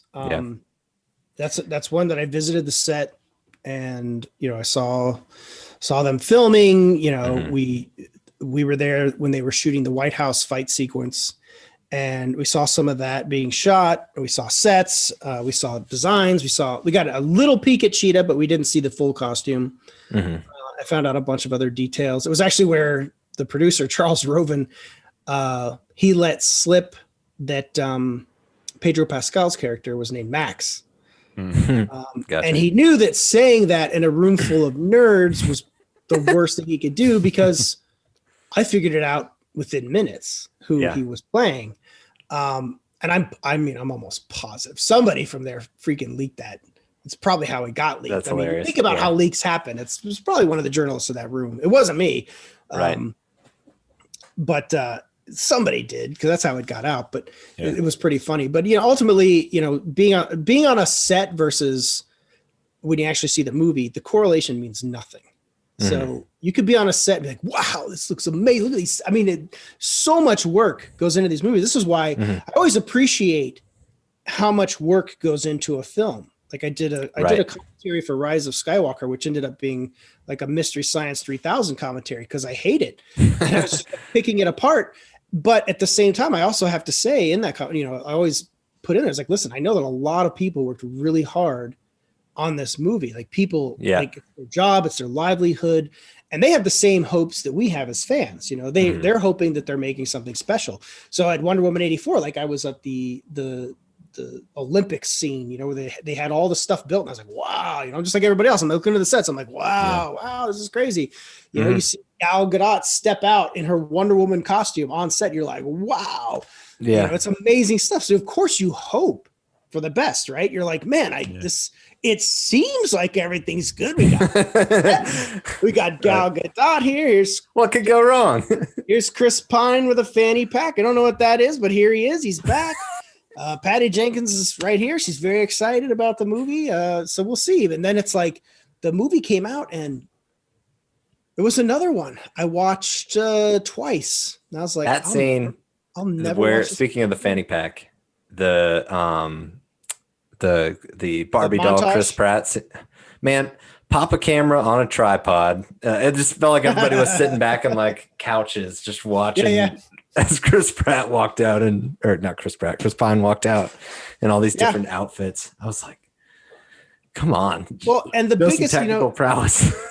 The problem too with that movie is that they made such a big stink about it being set in the 80s. It was like, that was just, it's literally in the title, Wonder Woman 1984. Right. You think there'd be like 3 or 4 1984 songs in this movie to like kind of drive that point home. And it ended up being just like a parody of the 80s rather than a movie set in the 80s. It's like, oh, hey, remember the 80s when people went to malls and they had big hair and they drove IROC Zs? Yeah, that's in this movie. It's like, oh, remember people wanted money? I felt like I was being beat over the head with 80s for the first after the Themyscira scene, that whole opening sequence. And yeah, exactly. It was like, hey, we're in the 80s. Look, people are doing aerobics. They don't have CrossFit yet. And it's like, just silly stuff. And it's like, really, that's all that happened in the 80s. That's it. There wasn't great music or great movies or, interesting or, political intrigue or things like that. And it's like everything that they put in there, it was just nonsense. That it was all like stereotypical buffoonery.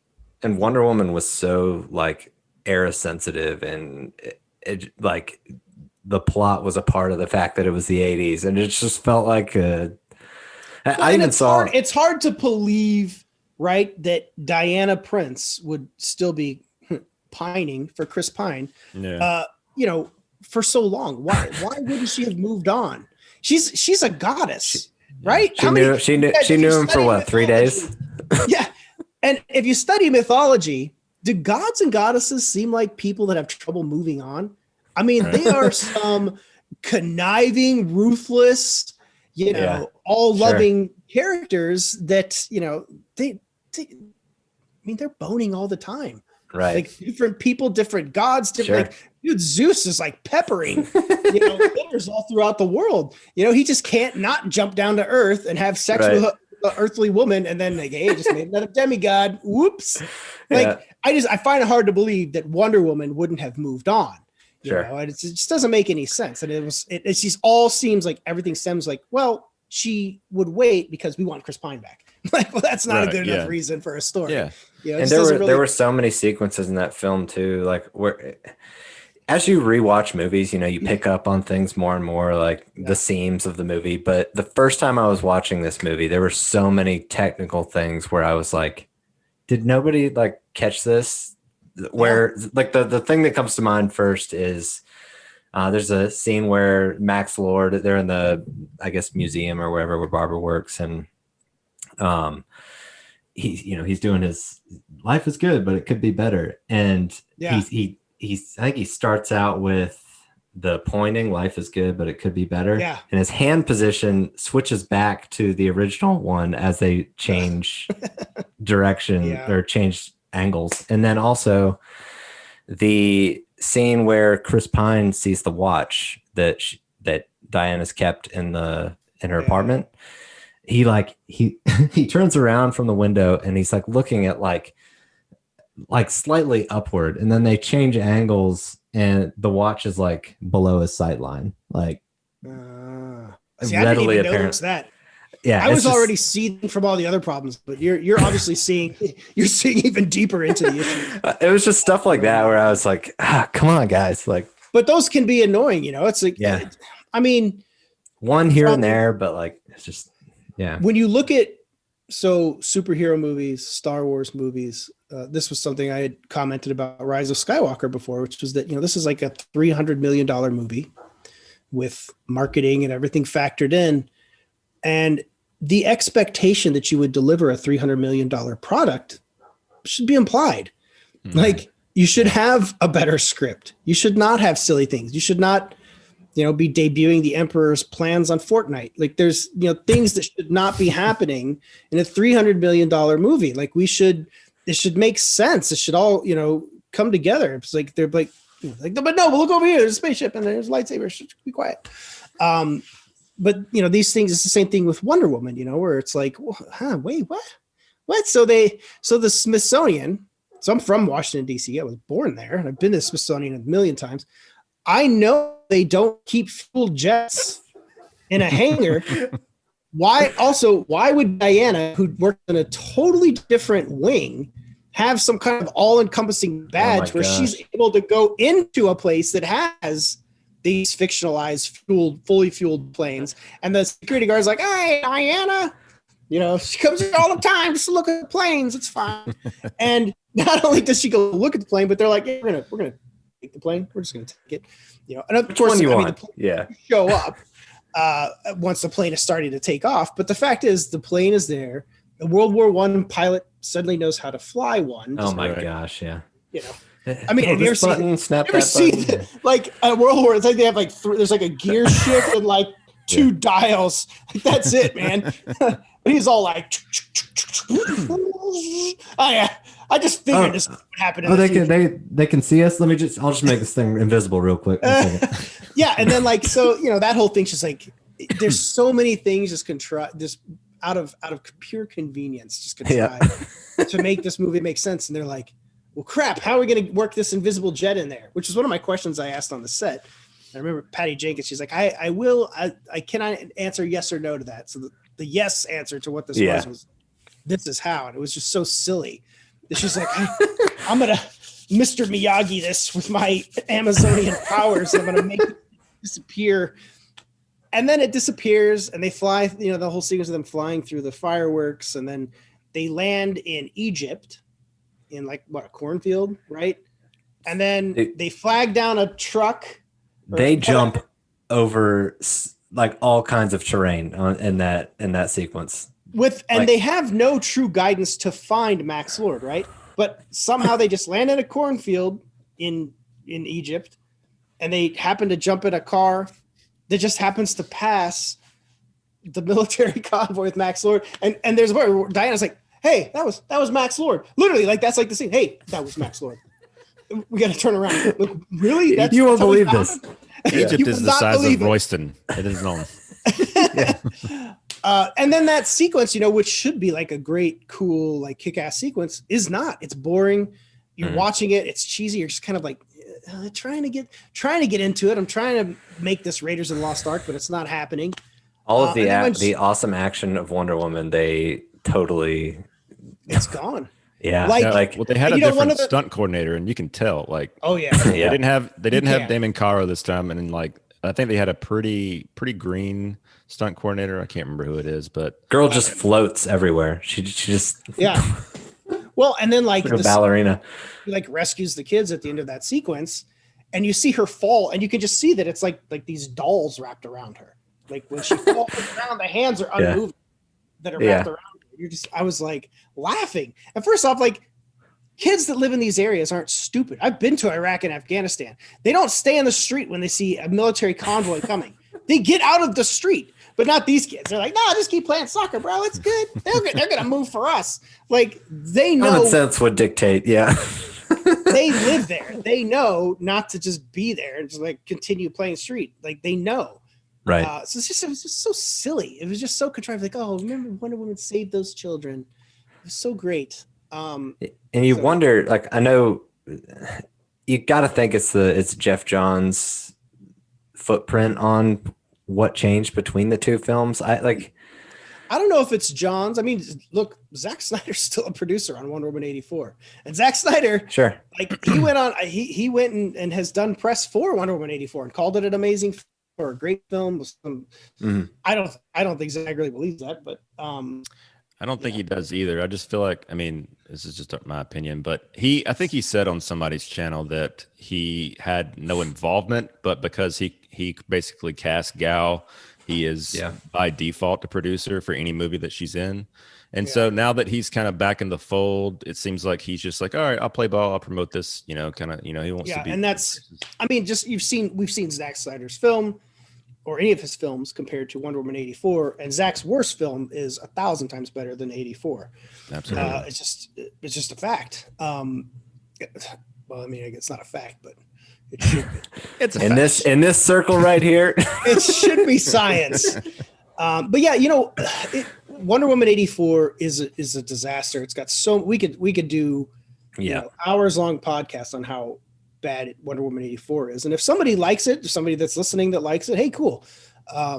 This is everybody likes their own things. I'm not going to knock anybody. Yeah, absolutely. So, we may not like it, and for very good reasons, but listen, everybody has a reason for liking stuff. Like I was talking about Suicide Squad earlier. People look at me like, sure, are you crazy? And I'm like, no, are you crazy? Right. Like, so that's just the way it goes. But I mean, I think for Wonder Woman 84 though, it's one of those films where it has some very recognizable, definitive kind of flaws that go beyond your opinion, like just down to technical stuff that you had mentioned. And then, just simple narrative problems, issues. As far as that being a Jeff Johns thing, I don't know. Look, I've read his comics for years. And I've for sure tended to really enjoy them. And I love the first Wonder Woman. I will say that too. Of what I've read of his stuff, I do enjoy it.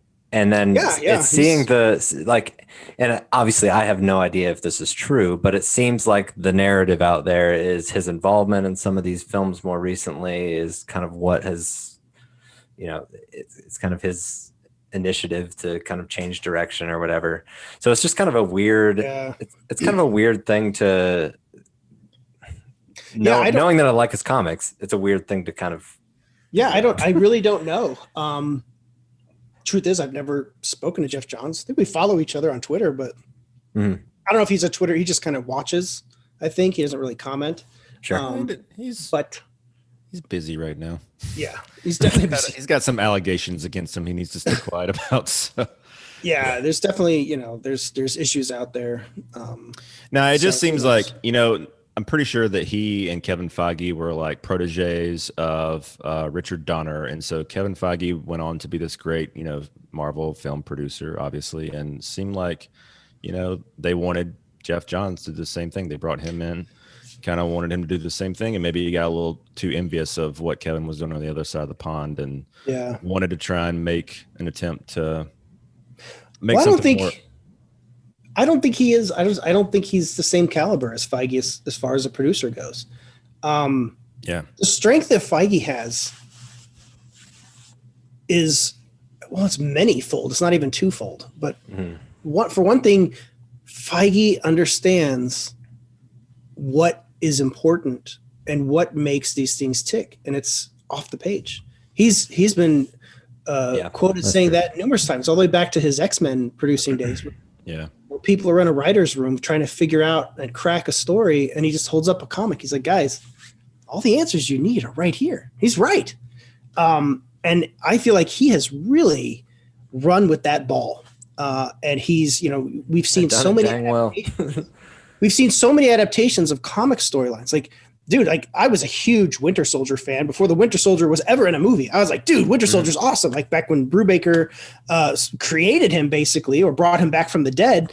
I was like, dude, this is like one of the coolest new characters out there. I would love to see him in a movie. Boom. There's a movie. I'm like, oh, crap. I never would have thought that we would have a Winter Soldier movie this soon. I would expect like 10, 20 years from now. Dude, it's the second movie. It's the first sequel for Captain America. It's amazing. And then, he's done things like Age of Ultron, although it has really just Age of Ultron in name in comparison to the comic. And then Civil War, which has many similarities, but many not. It's like, but what he does is he takes these things from the comics and says, hey, this was a great idea. It was a great story. Let's adapt it for the screen. But you can't adapt a comic the same way that you can adapt, like, say, a book or a novel. There's a lot of fantasy elements you have to deal with, but he just understands the medium. That's what it is. He understands the medium. He understands the characters, and he understands more than anything what makes them tick is where they come from. What makes them special? Why adapt them to begin with is from the comic. And that is what DC, Warner Brothers, needs. And they don't have it. They don't have it right now. They don't have a Kevin Feige, and they do need a Kevin Feige if it's important to them to build a cross-movie platform that all ties together and makes sense. You need somebody to steer that ship. That's just, again, they tried it with Whedon. I think they hoped that Whedon would come in to fix Justice League and would become their Feige, right? Like, what a get that would be, right? But then, Whedon turns out has just got all kinds of problems. As now persona non grata at WB. And I think that Johns was another one that they thought, like, well, maybe. And then Hamada too is like, well, maybe Hamada's got the right ideas, but I don't think they found that person yet. They just haven't. It's interesting to see, because with DC Fandom last year, they announced the multiverse concept, which of course Marvel's going to end up beating to the punch again with Spider-Man, but it does still kind of, it's a cool concept and it's very comic book. It still kind of feels like they don't know, like what you're saying, they don't know what they are. Well, who's running it? That's the thing. So you have Andy Muschietti, who's doing the Flash. He's the one. I believe the idea stemmed with him. If it came from somebody else, I'm not aware of it. But my understanding, based on the DC Fandom thing, was that it was Muschietti's idea that he had something up his sleeve, which was to bring Keaton back into the fold as like a mentor type, Nick Fury type character that would recur throughout the DC films. Now, I would assume he's talking to the executives and everybody else about this, and they're trying to get on the same sheet of music. But Muschietti's just making the Flash. Yeah. Right. Like he's not making Black Adam, and he's not making the other ones that are in the pipe. So you have to wonder, like, okay, well, so these are Muschietti's ideas, and they're very cool. How does that translate to the rest of the universe? They're like, well, we're opening up the multiverse. That's a good point. Yeah. You're like, okay, so how is Black Adam? What's the plan for it? Yeah. Is anybody making Black Adam talking to Muschietti? Are they coordinating anything? Who's the person that's steering the ship? And this goes back to like my Star Wars issue with the new trilogy, which is that they didn't begin with an end in mind. They began and they said, hey, we're going to start Star Wars. Let's get J.J. Abrams. He's a great director, like for big sci-fi stuff. Cool. And for me personally, like with Force Awakens, I was excited about Star Wars again. Oh, this is amazing. This is so cool. There's mystery again. There's excitement. And then Last Jedi just crushed all of that because it was so vastly different. Right. And it ruined all the concepts that were set up in the first one and put me back to square one. Yeah. But it also put me to the point where I didn't care anymore. And then, Rise of Skywalker comes out and they're like, oh crap, we messed up. Let's try and fix it. And it's like, it's like somebody trying to give like, hey, look, we fixed it. And you're like, what is this? Yeah. It's all taped up and falling apart. Like, yeah, but it's fixed. And that's what happens when you don't begin with the end in mind and you don't have somebody steering the ship in a way that's making a cohesive narrative. Speaking of Star Wars, that's one thing that, and I also, Force Awakens is a movie that has aged incredibly well for me. I loved it when it came out, and I guess kind of in the same vein as you, Last Jedi tanked a lot for me. But what I've noticed is I just started reading a lot of the Star Wars legacy books and whatnot that they have out there. And I've gone through like 4 trilogies now, post Return of the Jedi, and it's just amazing what you can do when you have a full fleshed out trilogy, like how everything just comes together. Doesn't feel like you're trying to backstep or what a concept. Right. So like, and people will try to argue like, oh, well, the first Star Wars trilogy, episodes 4, 5, and 6, they didn't have the same director. It's like, no, but they had the same writer. Right. And they had George Lucas basically standing over the shoulder of Kirshner and what's his name from Return of the Jedi. Like he's right there over their shoulder the whole time. Like, nah, don't do that. Cut out all the course correcting. And I mean, you had somebody that was like, that was basically, running that show and steering it into a specific direction. Now that isn't to say that 4, 5, and 6 didn't have their little. Sure. Like, I don't think that it was ever initially in Lucas's plan to have Darth Vader be Luke Skywalker's father. Yeah. I don't think he meant for Leia to be the sister. I think the Leia sister thing was added because, well, what are we gonna do now? And how do you top Empire? Like, twins. There was still that stuff going on, but it was the same guy that was doing it, and it was still able to kind of make sense all throughout. Even though Luke and Leia kissed, and that's weird. But hey, that could potentially happen. We all look past it. Well, I think there's the difference is it's not a reactionary thing. It's just okay. Maybe we didn't have this from the beginning, but it still fits within what the story that we're wanting to tell. Just like Breaking Bad, that that showrunner, they made it up as they went. They didn't have the ending in mind when they started season 1. They just kind of And let's be honest, out. If JJ had done the second movie, the third movie would have looked a lot different. Oh yeah, absolutely. Absolutely. I mean, if you've read any of the stuff that, what was planned for, JJ's supposed treatment, which I read, it's night and day different from what The Last Jedi was. Not even close. And it's absolutely a movie I would have rather seen. Yeah. I think it would have been far more interesting. And, even now, and I know that this is going off the tangent of DC stuff, but even now, after Rise of Skywalker, what's weird is I ended up liking Kylo Ren the best. And he's a character that at this point, I won't accept that he's dead. And I think if you were going to do something with any of those characters, the only one I would care to see is Kylo Ren. And I think what would be interesting is to have him as somebody that's trying to help rebuild the Jedi Order after he tried to destroy it. And his whole existence is purely to make up for all the evil that he's done. That's an interesting character. That's a character who I want to watch. It's like, dude, you're such a bastard, yet I want to see you succeed. I want to see you, it's always been his fight too, which was between good and bad. And now he's taken it all the way to the end, and to see him kind of like, this is just like this is my fan fiction at this point, is I would bring him back as kind of like a monkish Jedi that just goes around trying to atone for his sins. That is an interesting character. Like that's what I would see. There's actually a couple characters in the books that I've read that kind of thing happens, and it's an awesome arc to watch or to read. But that's what we like, right? I mean, that's when it comes to entertainment, that's what we want to see. You know, you take it back to fall and redemption. Superman. Yeah, you want to see, like, you know, with Superman, you see he's killed, he's dead, he's, you know, sacrifices his life to save planet Earth. I was so happy when they ended that movie with him dead. I would have been so bummed if. But see, I knew that they, as an audience member, I knew they were making Justice League, so I was like, "Why?" Yeah. Everybody else is like, "Huh?" I just love the Stones to do that. Like, I love people being rocked like that. Yeah, well, I mean, there's something to be said. What? Like, he's dead? Huh? You killed Superman? What?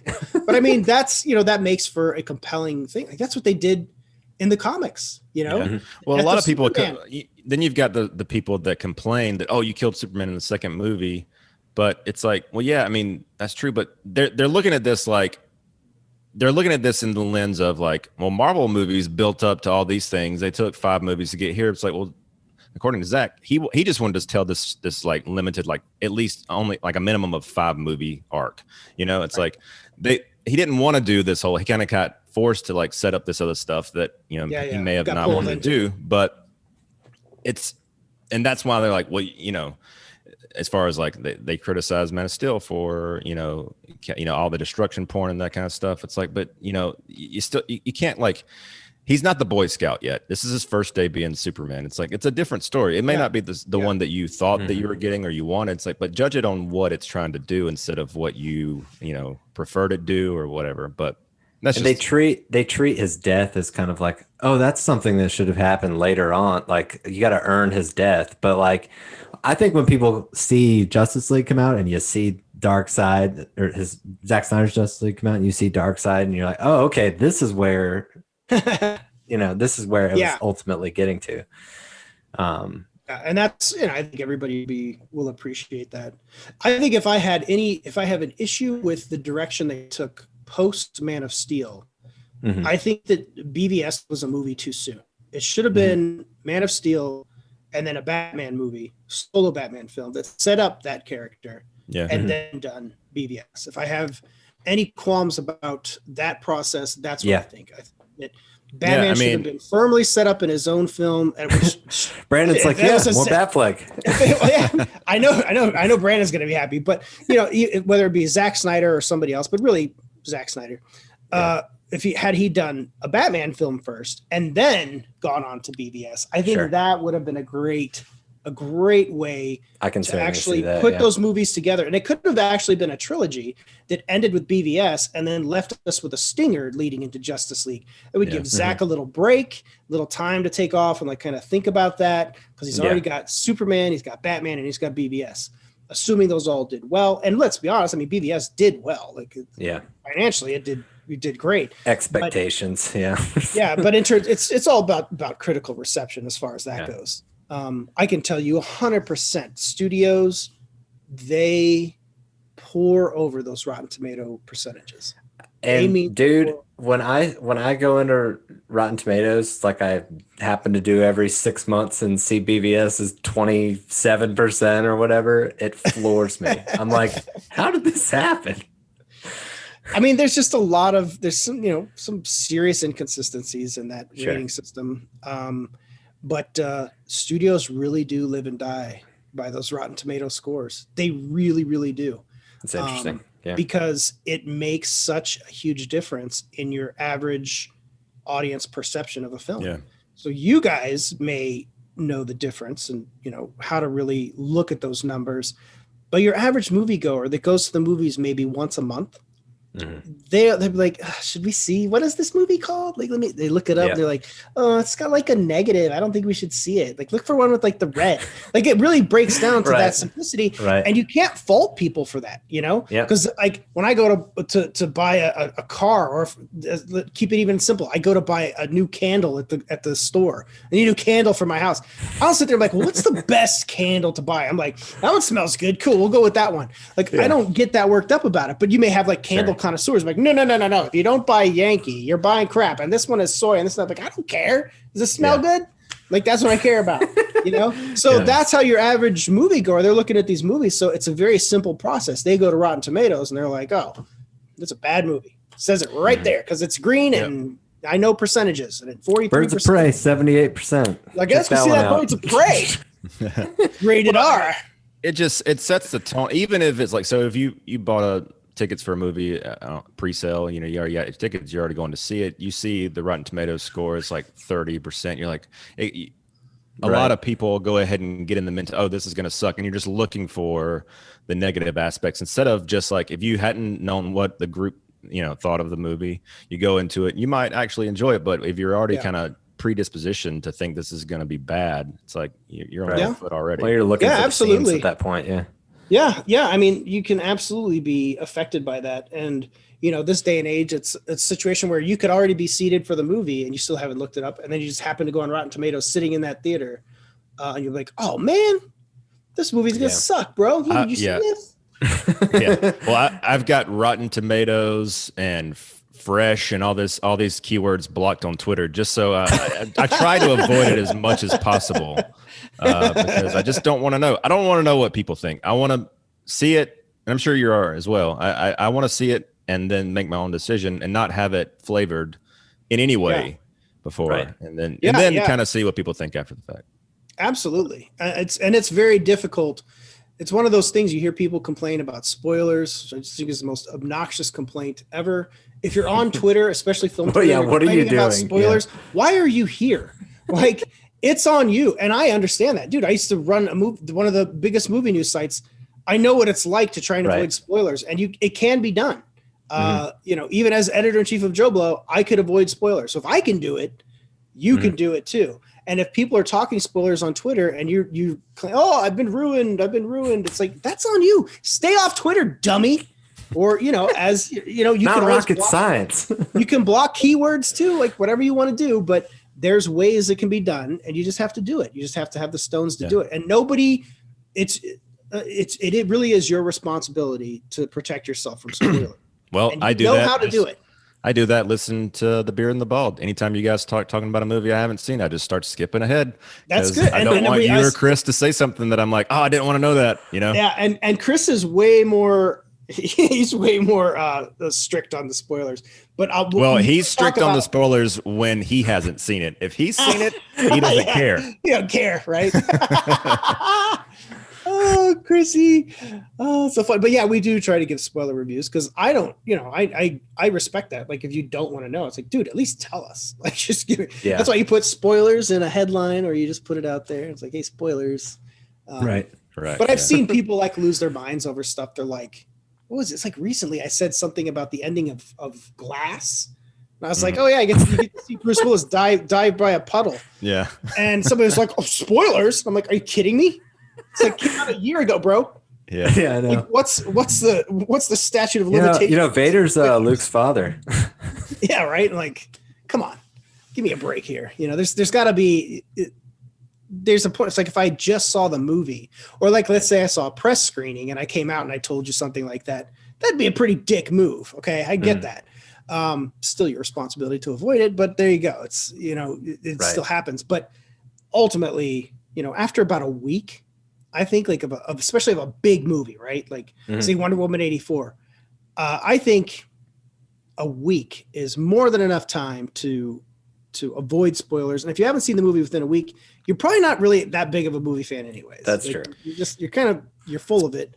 Especially with a movie that accessible. Like if it's theatrical, right? It makes a difference. People got to get out of their house. They're busy. But if it's something you can watch at home, it's like, all right. It's like I mean, Star Wars they were spoiling on their Twitter the reveals, like Ahsoka and all this stuff, like 3 days after. They would put images. Yeah, right. Like they're putting out the character posters and stuff. Yeah, I saw that.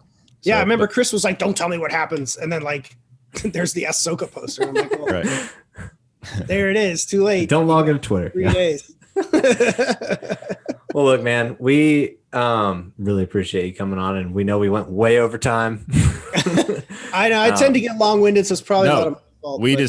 We appreciate that. I mean, we go another hour. It doesn't matter. We just didn't want to extend. No, it's good. It's a good quitting time. Well, I do want to ask you this before we go. What's the story about your comic that you're writing, illustrating? What's that all about? Oh, that's a nice question. I appreciate you asking. So my comic is called The War Scars, and it is ultimately about a group of soldiers like myself who have come back from war and they're trying to assimilate back into society, and finding it very difficult to assimilate. And there's a key event that kicks off when they're at a funeral of one of their comrades who has killed himself, because suicide is a very prevalent issue with combat veterans, and it sets him on a course that plunges him headlong into a group that kind of recreates a military style environment and gives him a new war to kind of fight. And he starts meeting other like-minded veterans, and they end up getting embroiled in a conflict that goes well beyond anything they were ever prepared for. So to go too much more into it would spoil it, but it very much deals with veterans, with cults, all different types of cults. It's very much a commentary on kind of cult mentality. What is a cult? What isn't a cult? And what we do and how we behave when we're inside something like this, when we think we're in the right or in the wrong. It's a very violent story. It's very bloody. It's very graphic. And tackles a lot of issues, but it's also full of hope and love and all kinds of other stuff too. So nice. I'm very excited to get more out and share more. July, I'm looking to launch either Kickstarter or Indiegogo for Volume 1. Okay. I'll be done with it by then, and I really just can't wait for people to see it, to react to it. It's definitely going to be a comic that you will not find on the shelves at any comic shop. I promise you that much.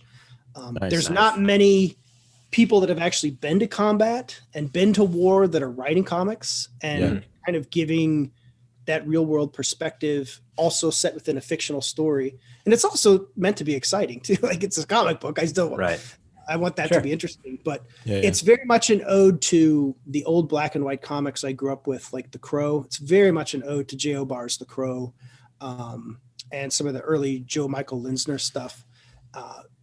It's a dream project. I've been working on it for over a decade, and I finally, that's really awesome. Why I quit Joe Blow, was to work on this book. I took that job as far as I could take it. I knew I wasn't going to be making any more money. There's no more ladder to climb, and I've got these comic pages sitting on my drawing board that aren't being completed. So I was like, all of your life is defined by the leaps you take, and I leapt to join the army and go to war. I leapt to work for Joe Blow, and this is the next leap. So it's the next phase of my life, and I really hope that everybody will, give it a shot, check it out, and I can definitely promise it will be a very unique and cool story. So I can't wait to share it. I appreciate you asking about it. So man. Well, I've heard you mention it on the podcast before, like here and there. I assume you're writing, are you illustrating, like doing the illustration, everything? Okay. Writing, drawing. That's awesome. Lettering. I'm still working. I'm doing lettering now. I got some, I've got covers done. And I'll be reaching out to some of my artist friends, some big name artist friends, to help do some incentive covers for the July launch to help, I'll definitely have tier level stuff for everybody that ponies up some cash for it. Sure. So it's going to be well worth it. I think it's going to be a unique story. There's nothing like it out there on the shelf. So, and you won't find it. There's nothing like it there. But I just can't wait for people to read it. I can't wait to get reactions, good, bad, indifferent, whatever. I'm fully ready. Listen, I write movie reviews sometimes. I don't write them on a really too serious note. I just give my opinion on movies. Mm-hmm. I absolutely accept any and all criticism that I could also get too. You have to. If you're going to be an artist, if you're going to put yourself out there, you also have to accept the bad with the good. And I can't wait to hear it all. I can't wait to hear it all. So, and I hope you guys check it out too. I'd love to hear what you got. I'm definitely in. Yeah, man. Awesome. I mean, and like Ryan was saying, we really appreciate you coming on, and would love to have you on anytime you're up for it. Maybe when you get the book, you know, when you're getting ready to do the Kickstarter, we can have you on, push it out. Yeah, absolutely. That would be great. Yeah, definitely. But, also, we gotta get you back on here to talk about some Zack Snyder's Justice League after it comes out. Oh, yeah, for sure. Yeah. Man, there's gonna be so much to unpack. Holy crap! Oh, no. It's gonna be nuts. You're gonna have to let me watch it a couple times, though. I guarantee you, I'm gonna watch it. It's gonna be over. I'm like, "Ooh, I gotta set it date. I gotta watch this thing again." That's kind of what we're thinking. Like as you watch it, and then you'll be like, "Okay, that just happened," and then I'm actually gonna watch it. What an amazing problem to have, right? I gotta watch this 4-hour movie again. Like that's I'm already planning on it. I'm like, dude, it's 8 hours. Oh, yeah. It's basically an 8-hour movie because like that first one's just going to be like the and then you're like, whoa. Yeah, that's what Ryan was saying. Ryan's supposed to come to Royston from the big city of Atlanta to see me, to watch it here. And, sacrifices must be made. And he's like, the only thing that I'm requesting is that you make sure that we have 8 hours to watch it back to back. I'm like, yes, sir. Yeah, dude. I mean, I just don't see how you get it. I just don't see how you. First off, all the crazy fans, like, and I don't mean crazy like bad. I mean crazy like rabid. I don't see how they're not watching it twice in one day. I just don't see how does that happen. How do they not? How does not every like true, you know, with the saga of this film? Oh my god! How do you not take a whole day off? To watch this, like literally just watch the movie all day. Right. I remember the first time I saw Reservoir Dogs, I loved it so much. I watched it 4 times. Back. I'd never seen anything like it. At that point, there was nothing like Reservoir Dogs. And then everybody started ripping off Reservoir Dogs. I was like, what is this awesomeness? Like, watched it 4 times. I think I ordered pizza twice. Like, while I'm watching, I was like, I got to get another meal in here. This is crazy. That's right. But I think the same thing will happen with Zack Snyder's Justice League. And I would be more than happy to come and share my thoughts on it. Please, man. Heck yeah, man. The only stipulation is you got to bring Bucky, your little pup. I always hear you talk about him on the podcast, and I don't know what he looks like, but I hear you cussing up a storm at him when he's making messes. I'm gonna grab him.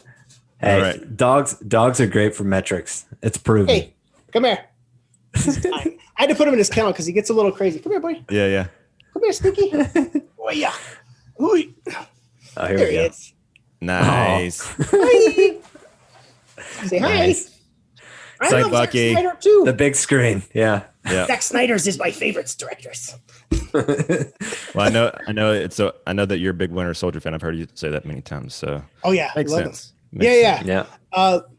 So my little Bucky, but you know how dogs, you give them a name, but then that name always morphs into like 1,000 different nicknames. Oh right. So it's like Buck, Bunka Chunk, Chunky Bonky. Like hey, I'm right there with you though. My dog's name is Kara. So yeah, and I'm sure it's like all different types of names. So yeah, awesome. Well, thanks for having me on, guys. It was fun. Is there anything that you want to plug before you do head out? Yeah, and we're gonna like we said, we're gonna put all your social stuff, your YouTube channel. You can follow me on Arctic Ninja Paul on Twitter. No longer politics free. Disclaimer. But you can follow me there. Arctic Ninja Network on YouTube is where I do my movie commentaries, unboxings, and actually have a really cool Funko video coming up where one of my buddies here in town, one of my old Army buddies, I had no idea, is a huge Funko collector, has the most expensive collection in Alaska, and he's got so many rare things. So I was like, dude, we got to film this. So that'll be coming up next. But on Friday, tomorrow, for me right now, my Armageddon commentary is going up. So tune in for Armageddon commentary. What are you doing in your Sundance review? So you said you got about all the screeners. Those are all on Letterboxd. So if you want to read, I've got about 13 reviews on my Letterboxd account. And then I'll be discussing them on Beard and the Bald. So that was the main reason for me even going, was to watch them and to discuss with Chris, because Chris always goes. So and then you can check us out on Beard and the Bald every week. Usually goes up. New episode goes up on Tuesday. We typically shoot good show. Thank you. I appreciate it. genuinely appreciate you guys watching. So thank you. Yeah. No doubt. Well, I mean, yeah, your guys' show is honestly, I'm not just saying this. It is one of the shows that I look forward to every week. So that's awesome. Appreciate Seriously, you that guys makes doing me so happy to hear that. And like, we're nothing without fans. We're nothing without listeners. You know, it's just two jerks talking. So it means everything to have. And I know you guys this way with your show. It's like, you know, having somebody listen can mean the world. So I genuinely appreciate you guys giving me any of your time to listen to the show. I genuinely hope you guys are entertained and informed on each episode. Yeah. That is what we aim to do with each episode. So every Tuesday, I tried to take a month off, and Chris wouldn't let me. Chris was like, why do we got to wait a month? And I was like, well, I got to create cracking the whip, man. Well, I mean, I'm just creating new logos and trying to get some merchandise going for a Patreon and all that stuff. And I'm like, dude, I need a little time to make stuff. Yeah. Right. He's like, we can start recording. So, but I really appreciate you guys having me on. It was really fun to chat with you guys, and you guys are awesome. Dude, we're stoked to have you. Yeah. So that was awesome. Awesome, guys. Thanks. Right. Appreciate it. All right, man. We'll see you soon. Take care, Paul. All right. Cheers, guys. All right, bye. Once again, we want to thank Paul Shirey from The Beard and the Bald for jumping on the pod. You can follow us at CapeCast Show on Twitter, and you can get more info on our other ongoings at CiNEMACHiNEPod.com.